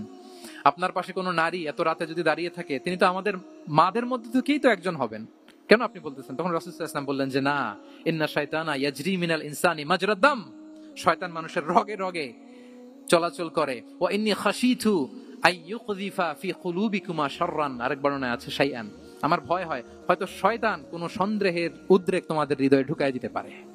সুবহানাল্লাহ। এজন্য আমি ক্লিয়ার করে দিলাম, এটা আমার বউ, আমার স্ত্রী, তোমাদের মা সফিয়া। দুজন সাহাবী যদি চলে যায়, এমন হতেই পারতো বাড়িতে যে একজন আরেকজনকে জিজ্ঞেস করতে পারতো যে আচ্ছা নবীর পাশে যে কালো বোরকা পরা মহিলাটা ছিল দেখছো না, এটা কে? তখন একজন হয়তো বলতো কে আর হবে, আমাদের মাই তো হবে, কোন এক মা। আরেকজন বলবে আমাদের উম্মুল মুমিনের কেউ ছিল নাকি অন্য কেউ।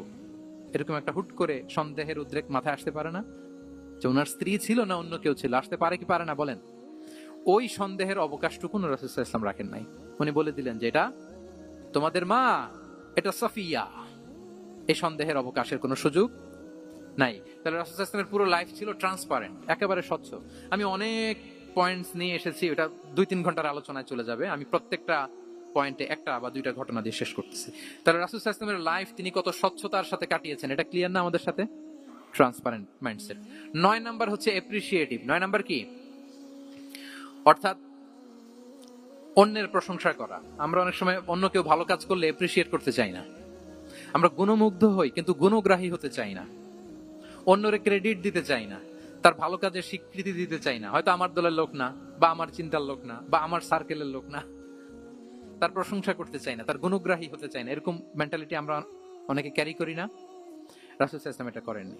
ভালো কিছু দেখলে মুসলিম হোক অমুসলিম হোক অ্যাপ্রিশিয়েট করতেন। Basically he develop the culture of appreciation. এটা আমাদের করতে হবে। আপনার ছেলে ভালো কিছু করেছে, এপ্রিশিয়েট করেন, ও কনফিডেন্স ফিরে পাবে। আপনার স্ত্রী ভালো রান্না করেছে, এপ্রিশিয়েট করেন, সে আনন্দিত হবে। আপনার বন্ধু ভালো কিছু একটা করেছে, তাকে ইন্সপায়ার করেন, এপ্রিশিয়েট করেন।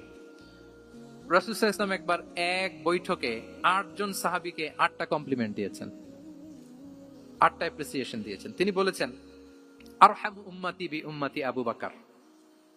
দেখেন 8 জন সাহাবীর 8টা গুণের বর্ণনা দিচ্ছেন। তিনি বললেন আমার উম্মতের মধ্যে সবচাইতে রহম দিলের সাহাবী হচ্ছে কে? সবাই বলুন তো কে?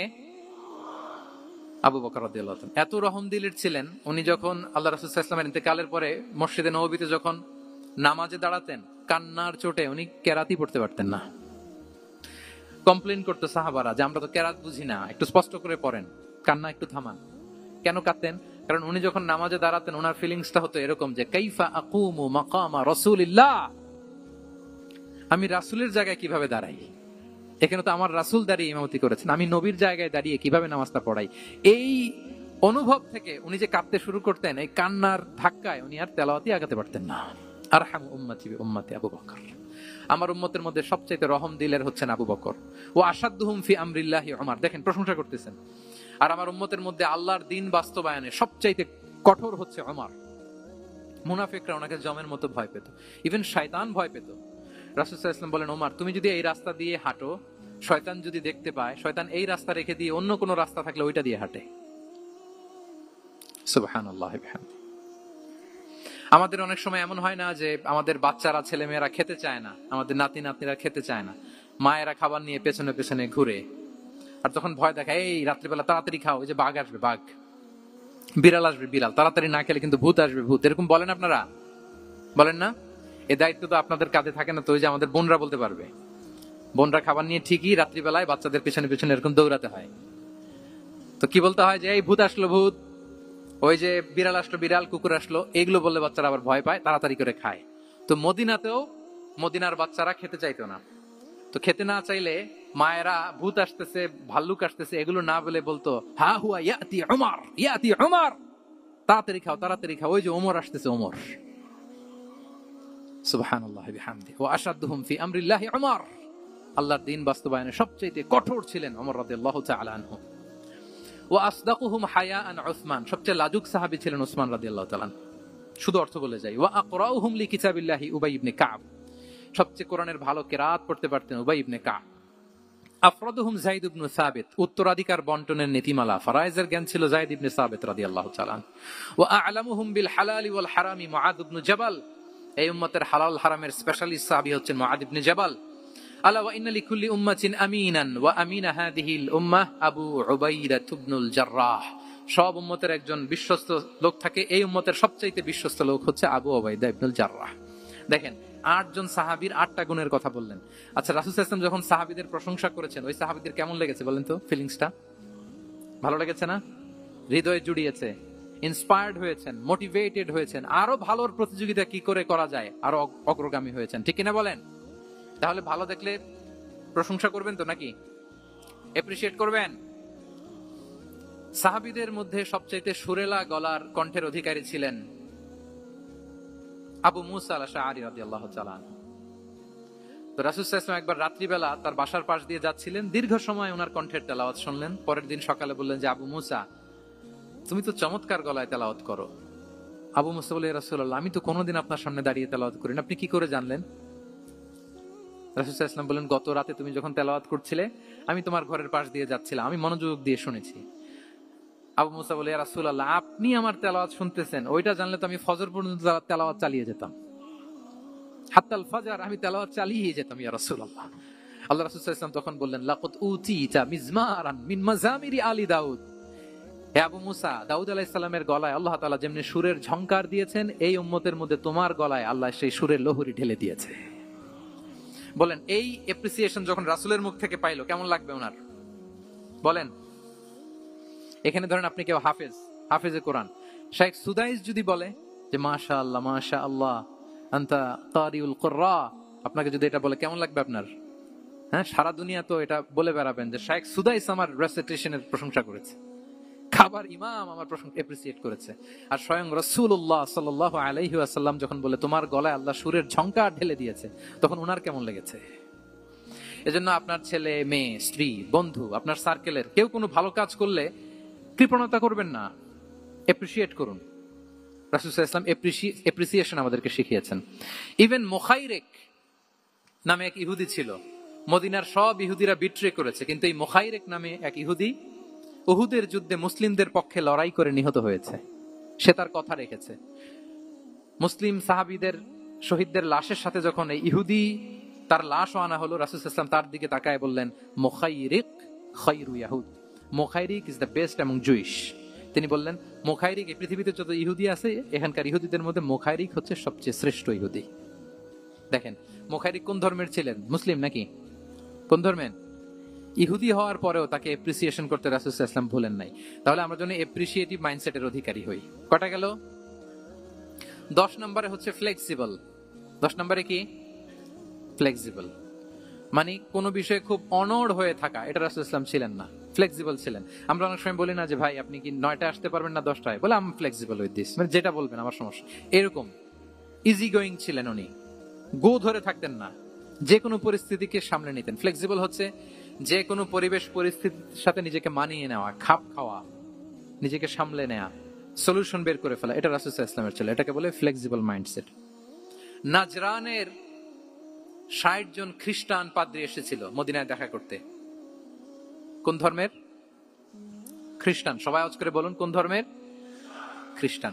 এখন এত মানুষকে সম্মানিত মেহমান উনি কোথায় বসতে দিবেন? পরামর্শ করলেন কোথায় বসতে দেওয়া যায়। এক সাহাবী বলে, আমার কাছে কিছু খেজুর পাতা আছে, ওটা বিছায়া একটা জায়গা করি, ওখানে বসি। রাসূল সাল্লাল্লাহু আলাইহি ওয়াসাল্লাম বললেন, না, দামি মেহমান, এটা হয়? আরেকজন বলে, বিকেল বেলায় তো সূর্য পড়ে যাবে, পাহাড়ের ছায়ায় উহুদ পাহাড়ের ওই পাশে যেয়ে বসি। রাসূল সাল্লাল্লাহু আলাইহি ওয়াসাল্লাম বললেন, না, এটাও তো হয় না। বলতে বলতে ওই 60 জন পাদ্রী চলেই আসছেন, এই মানে বিদেশি মেহমান, ফরেন ডেলিগেশন। কি করবেন? রাসূল সাল্লাল্লাহু আলাইহি ওয়াসাল্লাম 60 জনকে মসজিদে নববীর ভেতরে নিয়ে বসালেন। সুবহানাল্লাহ পড়তে পারলেন না? মসজিদে নববীর ভেতরে বসালেন। এবং সিরাতে ইবনে ইসহাকে এসেছে যে তখন ওদের আবার ইবাদতের সময় হয়েছে, রাসূল সাল্লাল্লাহু আলাইহি ওয়াসাল্লাম তাদেরকে ইবাদতের সুযোগ দিয়েছেন। তাদের কিবলা পূর্ব দিকে, তারা পূর্ব দিকে হয়ে 60 জন ওখানে ইবাদত করেছে, তাদের ধর্মের রীতি অনুযায়ী সালাত আদায় করছে। দেখেন কতটা ফ্লেক্সিবল ছিলেন রাসূল সাল্লাল্লাহু আলাইহি ওয়াসাল্লাম। ফজরের সালাতের পরে ঘরে ঢুকেই আম্মা জান আয়েশাকে জিজ্ঞেস করতেন, কোন খাবার আছে? আম্মা জান আয়েশা যদি বলতেন আছে, তিনি সেটা খেতেন। কোনোদিন যদি বলতেন না ইয়া রাসূলুল্লাহ ঘরে তো খাবার নাই, তখন রাসূল সাল্লাল্লাহু আলাইহি ওয়াসাল্লাম বলতেন ফাইন্নী সাইম, অসুবিধা নাই, খাবার যেহেতু নাই আমি রোজা রেখে দিলাম। কত ইজি গোয়িং। আচ্ছা আমরা হলে কি করতাম বলেন তো? ফজরের পরে ঘরে গেছেন, আপনি বড় সাহেব না, এবার যাওয়ার পরে জিজ্ঞেস করছেন কি আছে খাবার দাও, যদি বলে ঘরে কিছু নাই, কি বলবেন দেখি, কয়েকটা উত্তর আসুক। ফজরে মসজিদে অনেক কিছু করে টোরে ক্ষুধা পেটে ঘরে গেলেন, যে বললেন যে টেবিলে বসে বললেন যে খাবার দাও, এখন বলে যে কিছু নাই ঘরে, কি উত্তর আসবে? এখান থেকে একটা উত্তর আসুক, বলেন কি বলবেন? হ্যাঁ খবর আছে, এই তো। এদিকে বলেন আপনি কি বলবেন? আপনারা আলহামদুলিল্লাহ বলে না, কিন্তু বাসায় বলে না। পিছনে ভাবিরা আছে, এখন কিন্তু রিপোর্ট নেওয়া যাবে সহজে। তো যদি আমরা আলহামদুলিল্লাহ বলি, that is called easy going and flexible mindset. এটাই হওয়া উচিত, এটাই হওয়া উচিত। খাবার থাকলে খেতেন, না থাকলে বলতেন okay I am fasting, it's not a big deal, ফাইন্নী সাইম, যেহেতু নাই কি আর করবো, আমি রোজা রেখে দিলাম। এরকম ইজি গোয়িং ছিলেন। দেখেন his life was so simple but so special, Muhammad সাল্লাল্লাহু আলাইহি ওয়াসাল্লাম। তাহলে ফ্লেক্সিবল ছিলেন। কয়টা গেল? আর কয়টা বাকি? আচ্ছা 5 মিনিটে শেষ করে দেই। 11 নাম্বার হচ্ছে অপটিমিস্টিক মাইন্ডসেটের অধিকারী ছিলেন। অপটিমিস্টিক, পেসিমিস্টিক ছিলেন না, মানে ইতিবাচক চিন্তা করতেন সবসময়। সবসময় কি চিন্তা করতেন? আপনি আজকের এই হল রুমের কিছু ভুল ধরতে পারবেন না? যদি বলে যে কয়েকটা ভুল ধরেন, বলবেন যে এই সমস্যা, সাউন্ডের সমস্যা, ওইদিকে এটা নাই, ওইদিকে এটা নাই, এটা হচ্ছে ভুল। আপনি পেসিমিস্টিকটা ধরলেন। এবার যদি বলা হয় আজকের এই প্রোগ্রামের কয়েকটা পজিটিভ দিক বলেন, তখন আপনি কিন্তু কয়েকটা পয়েন্ট বের করতে পারবেন যে এটা ছিল একটা ইতিবাচক দিক, এই প্রোগ্রামের এটা ছিল একটা পজিটিভ দিক। তো রাসূল সাল্লাল্লাহু আলাইহি ওয়াসাল্লাম ওই পজিটিভ দিকগুলোতে ফোকাস করতেন। হ্যাঁ, come back positive, not go back negative. রাসূল সাল্লাল্লাহু আলাইহি ওয়াসাল্লামের কাছে এসে যদি কেউ বলতে ইয়া রাসূলুল্লাহ আমি খুব অসুস্থ, আমি খুবই অসুস্থ, রাসূল সাল্লাল্লাহু আলাইহি ওয়াসাল্লাম কি বলতেন জানেন? জি, রাসূল সাল্লাল্লাহু আলাইহি ওয়াসাল্লাম বলতেন লা বাসা আলাইকা তুহুরুন ইনশাআল্লাহ। ইয়া রাসূলুল্লাহ আমি অসুস্থ। রাসূল সাল্লাল্লাহু আলাইহি ওয়াসাল্লাম বলতেন আরে don't worry, it will cleanse up you from your sins if Allah wish, ইনশাআল্লাহ এতে তোমার যে গুনাহ টুনা আছে, পাপ আছে, এই পাপগুলোকে আল্লাহ তাআলা এই অসুস্থতা দিয়ে মোচন করে দিচ্ছেন। পড়েন সুবহানাল্লাহ। তাইলে আপনি অসুস্থতার মধ্যে একটু হালকা হইলেন না, যে জ্বরে ভুগতেছি কিন্তু এই জ্বরে নাকি আমার গুনাহ মাফ হয়ে যায়। পেটের ব্যথায় আক্রান্ত, মাথা ব্যথায় আক্রান্ত, কিন্তু এটাতে নাকি আল্লাহ আমার পাপ মোচন করে দেয়, তাহলে একটু ভালো লাগবে না? তাহলে দেখেন একটা কঠিন পরিবেশকে রাসূল সাল্লাল্লাহু আলাইহি ওয়াসাল্লাম সহজ করতেন। অসুস্থ শুনলেই লা বাস তুহুরুন ইনশাআল্লাহ, আর কিছু হবে না, আল্লাহ তোমার গুনাহ মাফ করে দিচ্ছে। অসুস্থ ব্যক্তি দেখলেই মাথায় হাত দিয়ে দোয়া করতেন আল্লাহুম্মা রাব্বান নাস আযহিবিল বাস ইশফি আনতাশ শাফি লা শিফাআ ইল্লা শিফাউক শিফাআন লা ইগাদিরু সাকামা। উজ্জীবিত হয়ে যেত অসুস্থ ব্যক্তি। আমরা কি করি? আমরা কি করি? কাউকে অসুস্থ দেখলে, রোগাক্রান্ত দেখলে, ওই রোগে সবচাইতে কষ্ট পেয়ে যে মারা গেছে তার ঘটনা বলা শুরু করি। হায় রে ভাই আপনার ক্যান্সার, আমার এক খালা ছিল ক্যান্সারের 4th স্টেজে চলে গেছিল, 14টা কেমো দেয়া লাগছে, এই যে ফিরিস্তি একেবারে ওনার দাফন কাফন পর্যন্ত। এখন বলেন ওই লোক যাও সুস্থ ছিল, এখন আর সুস্থ থাকবে? কথা বলেন থাকবে? একটা দিব্যি সুস্থ মানুষকে যদি আপনি বলেন ভাই আপনাকে দেখতে কেমন যেন একটু রোগা রোগা লাগতেছে, অসুস্থ নাকি? এরপরে প্ল্যান করে ধরেন আপনি বললেন, উনি আবার ওদিকে যাওয়ার পরে আরেকজনকে প্ল্যান করে বলতে বললেন, বলে ভাই ব্যাপার কি, চেহারাটা কেমন শুকনা শুকনা। এরকম 5 জন বলার পরে ওই বিকেলে কাঁথা গায়ে দিয়ে শুয়ে ফেলবে বিছানায়। তো আপনি অসুস্থ এমনি বানায় ফেলছেন। কিন্তু রাসূলুল্লাহ সাল্লাল্লাহু আলাইহি ওয়া আলিহি ওয়াসাল্লাম উনি বলতেন লাবাস লাবাস আলাইক তুহুরুন ইনশাআল্লাহ, আরে সুস্থ হয়ে যাবা। এজন্য দেখতে গেলে আপনি উৎসাহিত করবেন, বলবেন আরে ভাই আপনারা তো খুব সুস্থ লাগতেছে। কে বলছে আপনি অসুস্থ? অসুস্থতার কোনো ছোঁয়াই তো আপনার মধ্যে নাই। হ্যাঁ, you are looking very fine, চমৎকার লাগতেছে আপনার, কে বলছে তো ভালো হয়ে যাচ্ছেন। এটা বললে উনি আশা পায়। আর আপনি যদি ওই রোগে সবচেয়ে কষ্ট পেয়ে যে মারা গেল এই ঘটনা যদি ওনারে শোনান, উনি বাঁচবে বলেন? তাহলে আমরা মানুষকে উৎসাহিত করব, অপটিমিস্টিক হব, পেসিমিস্টিক হব না। এবার বলুন হুনাইনের যুদ্ধে, কুইজ, হুনাইনের যুদ্ধ কত হিজরিতে হয়েছিল? কত? সপ্তম, অষ্টম। হ্যাঁ, মাত্র 2-4 জন বলতেছে।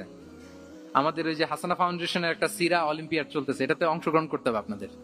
আমরা প্রতিদিন একটা করে কুইজ জানান দিচ্ছি মানুষদেরকে, একেবারে সব মুখস্থ হয়ে যাবে ইনশাআল্লাহ। তাহলে অষ্টম হিজরিতে হাওয়াজিন বনু সাকিব গোত্রের বিশাল ব্যাটালিয়ন নিয়ে ওরা আসছে, এবং ওরা আসছে যে আমরা শুধু একা যাব না, আমাদের স্ত্রী বাচ্চা কাচ্চা, আমাদের যার ঘরে যত সম্পদ আছে সব নিয়ে মরুভূমিতে যাব। এটা নিয়ে যাব কেন? সবার মধ্যে যেন ইন্সপিরেশন আসে যে যদি আমরা হারি, আমরা সব শেষ, আমাদের সম্পদও নিয়ে যাবে। আর এগুলো রক্ষার জন্য হলেও মোহাম্মদের বিরুদ্ধে আমাদেরকে জয়লাভ করতে হবে। কি টেকনিক দেখেন! সব যখন নিয়ে দাঁড়াইছে, বিশাল বাহিনী, এক সাহাবী এসে বলল, ইয়া রাসূলুল্লাহ, কালকে তো আমাদের খবর আছে, এই বাহিনীকে আমরা কি করে পরাস্ত করবো? ইয়া রাসূলুল্লাহ, এসে দেখুন, পাহাড় থেকে দেখুন কত বিশাল বাহিনী। রাসূল সাল্লাল্লাহু আলাইহি ওয়াসাল্লাম দেখা মাত্রই বললেন, তিলকা গনিমাতুল মুসলিমিনা গাদান ইনশাআল্লাহ। আরবি যারা বোঝেন যে it will be the war booty for the Muslim community tomorrow ইনশাআল্লাহ। আরে এগুলো তো আমরা সব গনিমত আকারে ব্যাগে কইরা মদিনায় নিয়ে যাবো। এই যুদ্ধে জয়লাভ করে যা আছে এগুলো উঠে করে ওয়ার বুটি হিসেবে মদিনায় নিয়ে যাব। বলার সাথে সাথে সাহাবীদের সব ভয় দূর হয়ে গেল, আবার প্রাণ ফিরে পেলেন, সজীব হয়ে উঠলেন, উজ্জীবিত হলেন। তাহলে আমরা অপটিমিস্টিক হব, আমরা ইতিবাচক চিন্তা করব। এবং ইসলাম আল্লাহ তাআলার ব্যাপারেও আমাদেরকে ইতিবাচক ধারণা রাখতে উৎসাহিত করে। হাদিসে কুদসিতে আল্লাহ বলেন, আনা ইনদা যান্নি আবিদি বি, আমার বান্দার নিকট আমি তেমন, আমার বান্দা আমার ব্যাপারে ঠিক যেমন ধারণা করে। আপনি যদি ধারণা করেন আল্লাহ দয়ালু, ঠিক আল্লাহ তাআলাকে দয়ালু পাবেন। এখন বলেন আল্লাহর ব্যাপারে কার ধারণা কেমন? আল্লাহ তাআলা খুব প্রতিশোধ পরায়ণ না? প্রচন্ড রাগী, আমাদের সবাইকে জাহান্নামে দেওয়ার জন্য বসে আছেন না? তাহলে কি ধারণা বলেন তো? তিনি দয়াময়, তিনি মেহেরবান, তিনি আমাদেরকে অবশ্যই ক্ষমা করবেন, ঠিক কিনা বলেন? এই বিশ্বাস আল্লাহর প্রতি আমাদের সবার আছে তো? এই বিশ্বাস যদি থাকে, ঠিকই আল্লাহ তাআলাকে রহমান রাহিম হিসেবেই আপনি পাবেন। তাহলে আওয়াজ করে বলুন তো, এই নবরাত্রি হলকে উচ্ছ্বসিত করে আওয়াজ করে বলেন, আমরা সবাই অপটিমিস্টিক হব না পেসিমিস্টিক? অপটিমিস্টিক, ইতিবাচক হব। রাসূল সাল্লাল্লাহু আলাইহি ওয়াসাল্লাম অপটিমিস্টিক মাইন্ডসেটের অধিকারী ছিলেন। কয়টা গেল? লাস্ট হচ্ছে রেজিলিয়েন্ট। শেষ। I'm going to conclude my speech today. Resilient হচ্ছে যাকে থামানো যায় না, আনস্টপেবল। সংকট কাটিয়ে ঘুরে দাঁড়ানোর সামর্থ্য যার থাকে তাকে বলে রেজিলিয়েন্ট। লেগে থাকার মানসিকতা, টিকে থাকার যোগ্যতা, সহজে হার না মানার যে অ্যাটিটিউড, এটাকে বলে রেজিলিয়েন্ট মাইন্ডসেট। রাসূল সাল্লাল্লাহু আলাইহি ওয়াসাল্লামকে আল্লাহ তাআলা এই মাইন্ডসেট দিয়েছিলেন। ওনাকে হারাইতে পারছে কেউ? জীবনের সাথে এটা সেট করে নেন যে আমি কখনো হারি না, আমি হয় জিতি নয় শিখি। আমি কখনো হয় জিতি নয় শিখি। এই মাইন্ডসেট যদি গ্রো করেন, আপনার হারাইতে পারবে কেউ? পারবে না। রাসূল সাল্লাল্লাহু আলাইহি ওয়াসাল্লাম, he was unstoppable, having unbelievable সাবর। ধৈর্যের পাহাড় নিয়ে, আনস্টপেবল অ্যাটিটিউড নিয়ে তিনি শুধু সামনে গিয়েছেন, পেছনে যান নাই কখনো। সীমাহীন কষ্ট আর সংগ্রামের মধ্যে দিয়ে গিয়েছেন, থামাতে পারে নাই ওনাকে কেউ পারে নাই। ইয়াতিম হিসেবে জন্মগ্রহণ করলেন, পৃথিবীর আলো দেখবার আগে বাবাকে হারালেন, ছোট বয়সে মাকে হারালেন, পরে দাদাকে হারালেন, এরপর চাচাকে হারালেন। শিয়াবে আবি তালেবে জেল খেটেছেন 3 বছর। Physical torture, mental torture, life threat, হত্যা করার ষড়যন্ত্র হয়েছে। আল্লাহ তাআলা বলেছেন আজ রাতে হিজরত করো। ব্ল্যাক ম্যাজিক করা হয়েছে। লাবিদ ইবনুল আসাম, ইহুদিদের মিত্র, ওনাকে ব্ল্যাক ম্যাজিক করেছে। মারার জন্য খাদ্যে বিষ মিশিয়ে দেয়া হয়েছিল। বাজুর মাংস, খাসির বাজুর মাংস পছন্দ করতেন। খাইবারের এক ইহুদি নারী এই ছাগলের এই মাংসের মধ্যে বিষ দিয়েছিলেন। ইহুদিদের পক্ষ থেকে betray, treachery, conspiracy and what not, কি বাকি ছিল বলেন? ষড়যন্ত্রের এমন কোন ধরন ছিল না যেটা তারা বাকি রেখেছে। কিন্তু রাসূল সাল্লাল্লাহু আলাইহি ওয়াসাল্লামকে কি থামানো গিয়েছিল? বলেন, থামানো গিয়েছিল? গোটা বিশ্বব্যাপী উনি ছড়িয়ে দিয়েছিলেন লা ইলাহা মুহাম্মাদুর। So nothing can stop him from achieving his mission and vision because he was resilient. ওনাকে থামানো যায় না। অনড়, অটল, অদম্য। আমাদেরও আমাদের মাইন্ডসেট এরকম করতে হবে যে আমাদের যে লক্ষ্য আছে, আমাদের যে উদ্দেশ্য আছে, আমাদের যে সংগ্রাম, এই নতুন বাংলাদেশ গড়ার আমাদের যে লক্ষ্য, ওই লক্ষ্য পানে আমরা পৌঁছবই। আমাদেরকে কোনো কিছু থামাতে পারবে না, ইনশাআল্লাহ বলেন। আমরা আমাদের লক্ষ্য পানে, মানজালে মাকসাদে দৌড়ে দৌড়ে যাব। আমাদেরকে থামিয়ে দেয়া হলে আমরা হাঁটতে থাকবো, সেখানে আমাদেরকে আঘাত করা হলে আমরা হামাগুড়ি দিয়ে সামনের দিকে যেতে থাকবো, সেখানেও থামিয়ে দেওয়ার চেষ্টা করা হলে আমরা আমাদের মঞ্জিলে মাকসুদের দিকে অপলক নেত্রে চেয়ে থাকবো। আমাদেরকে কেউ থামাতে পারবে? রেজিলিয়েন্ট, অনড়, অটল, আনস্টপেবল, এই মাইন্ডসেটের অধিকারী ছিলেন। ফলেই তিনি লা ইলাহার বাণীকে গোটা বিশ্বে ছড়িয়ে দিতে পেরেছেন। তাহলে আমরা রেজিলিয়েন্ট হতে চাই কি চাই না বলেন? হতে চাই। সম্মানিত শুধু মোট কয়টা মাইন্ডসেট জানলাম? নববী মনস্তত্ত্ব, সিরাতের আয়নায়, prophetic mindset through the lens of সিরা। মোট কয়টা জানলাম? 12টা। এগুলোকে আমরা নিজেদের মধ্যে ধারণ করতে পারবো ইনশাআল্লাহ? কারণ রাসূল সাল্লাল্লাহু আলাইহি ওয়াসাল্লাম আমাদের জন্য যা নিয়ে এসেছেন ওইটাই আমাদের আঁকড়ে ধরতে হবে। যেটা বারণ করেছেন ওইটা থেকে আমাদের দূরে থাকতে হবে। যে আয়াত দিয়ে শুরু করেছিলাম সূরা হাশরে, রমা আতাকুমুর রাসূলু ফাখুযুহু ওয়া মা নাহাকুম আনহু ফানতাহু। নবী যা এনেছে ধরো, নবী যা বারণ করেছে সেগুলো ছেড়ে দাও। আমরা আল্লাহ তাআলার কাছে কামনা করি আমার নবী ওনার যে থট প্রসেসকে ডেভেলপ করেছেন, ওনার যে অ্যাপ্রোচ এন্ড মাইন্ডসেটকে ডেভেলপ করেছেন, আমরাও যেন আমাদের মাইন্ডসেটকে ঠিক ওইভাবে করতে পারি। আমাদের রাসূল সাল্লাল্লাহু আলাইহি ওয়াসাল্লাম যেভাবে চিন্তা করতেন, আমাদের ভাবনা এবং চিন্তার আঙ্গিনাও যেন ঠিক সেই রকম হয়। আমরা সবাই পড়ি আমিন। তার মাইন্ডসেট হবে আমাদের মাইন্ডসেট। কি বলেন? পারা যাবে তো ইনশাআল্লাহ? তাহলে কয়টা মাইন্ডসেটের কথা বলেছি? কয়টা বলতে পারবেন? কয়টা দেখি। 1 নম্বরে কি ছিল? God centric. 2 নম্বরে ভিশন ওরিয়েন্টেড। 3 নম্বরে উইজডম ড্রিভেন। 4 নম্বরে reform centric. 5 number open minded. 6 number entrepreneur. 7 number considerate. 8 number transparent. 9 number appreciative. 10 number flexible. 11 number optimistic এবং 12 নাম্বার রেজিলিয়েন্ট। এটা ছিল রাসূল সাল্লাল্লাহু আলাইহি ওয়াসাল্লামের মাইন্ডসেট। এই মাইন্ডসেট দিয়ে যদি আমরা আমাদের মাইন্ডসেটকে সাজাতে পারি, আমাদের সফলতা দুনিয়া এবং আখিরাতে কেউ ঠেকাতে পারবে। আল্লাহ তাআলা আমাদের সবাইকে কথাগুলো বোঝার ও আমল করার তৌফিক দান করুক। আমাদের অনেক বড় বড় মাশায়েখরা এখানে এসেছেন। আমি অনেকের সন্তান তুল্য, অনেকের ছাত্র তুল্য। আমাদের সকলের প্রিয় আল্লামা সাঈদী রাহিমাহুল্লাহ সুযোগ্য সন্তান আমাদের শামীম সাঈদী ভাই এসেছেন। 21 টিভির আমাদের ভাইজান আছেন, আমাদের উস্তাজরা আছেন। এদিকে মঞ্চে আসন নিয়েছেন আমাদের ফাদিলাতুল উস্তাজ মুফতি কাদি ইব্রাহিম। আমরা প্রত্যেকের যাদের নাম বলেছি প্রত্যেকের ছাত্র তুল্য। শায়েখ যদি এখানে কথা বলতেন, আমরা যদি নিচে বসে বসে শুনতে পারতাম, আরো বেশি কিছু শিখতে পারতাম। তারপরেও একটা টপিকের উপর কিছু কথা বলবার আল্লাহ তাআলা সুযোগ করে দিয়েছেন। যে কথাগুলো আপনাদের সামনে উপস্থাপন করলাম, আল্লাহ তাআলা যেন সবার আগে আমাকে আমল করার তৌফিক দান করে এবং পাশাপাশি আমাদের সবাইকে আমল করার তৌফিক দান করে। হাযা মা ইনদি ওয়াল ইলমু ইনদাল্লাহ। এখানে হাসানা ফাউন্ডেশন সম্পর্কে সামান্য বলতে বলা হয়েছে। সম্মানিত শুধু হাসানা ফাউন্ডেশন এবছর আমরা কাজ শুরু করেছি। এটা শিক্ষা প্রকল্প নিয়ে কাজ করে। Integrated Madrasa, English medium school blended with Islamic curriculum, মক্তব আমাদের হাসানা ফাউন্ডেশনের একটা ড্রিম প্রজেক্ট। আমরা কিছু অলিম্পিয়াড থ্রো করেছি, সিরাত অলিম্পিয়াড, কোরআন অলিম্পিয়াড, তারপর হাদিস অলিম্পিয়াড। এরকম শিক্ষা রিলেটেড, এডুকেশন রিলেটেড বিভিন্ন প্রজেক্ট, রিসার্চ, গবেষণা, কারিকুলাম ডেভেলপমেন্ট, এই বিষয়গুলো নিয়ে মূলত আমাদের ফোকাস। আপনারা ওয়েলকাম টু হাসানা ফাউন্ডেশন। হাসানা ফাউন্ডেশনের জন্য আপনারা দোয়া করবেন, আপনারা সাপোর্ট করবেন, কন্ট্রিবিউট করবেন। এই আহ্বান আজকের এই নবরাত্রি হলে ইসলামিক কনফারেন্স 2025 রেখে আমার আলোচনা এখানেই শেষ করছি। হাদা মা ইনদি ওয়াল ইলমু ইনদাল্লাহি আলাইহি তাওয়াক্কালতু ওয়া ইলাইহি উনীব। আসসালামু আলাইকুম ওয়া রাহমাতুল্লাহি তাআলা ওয়া বারাকাতুহু।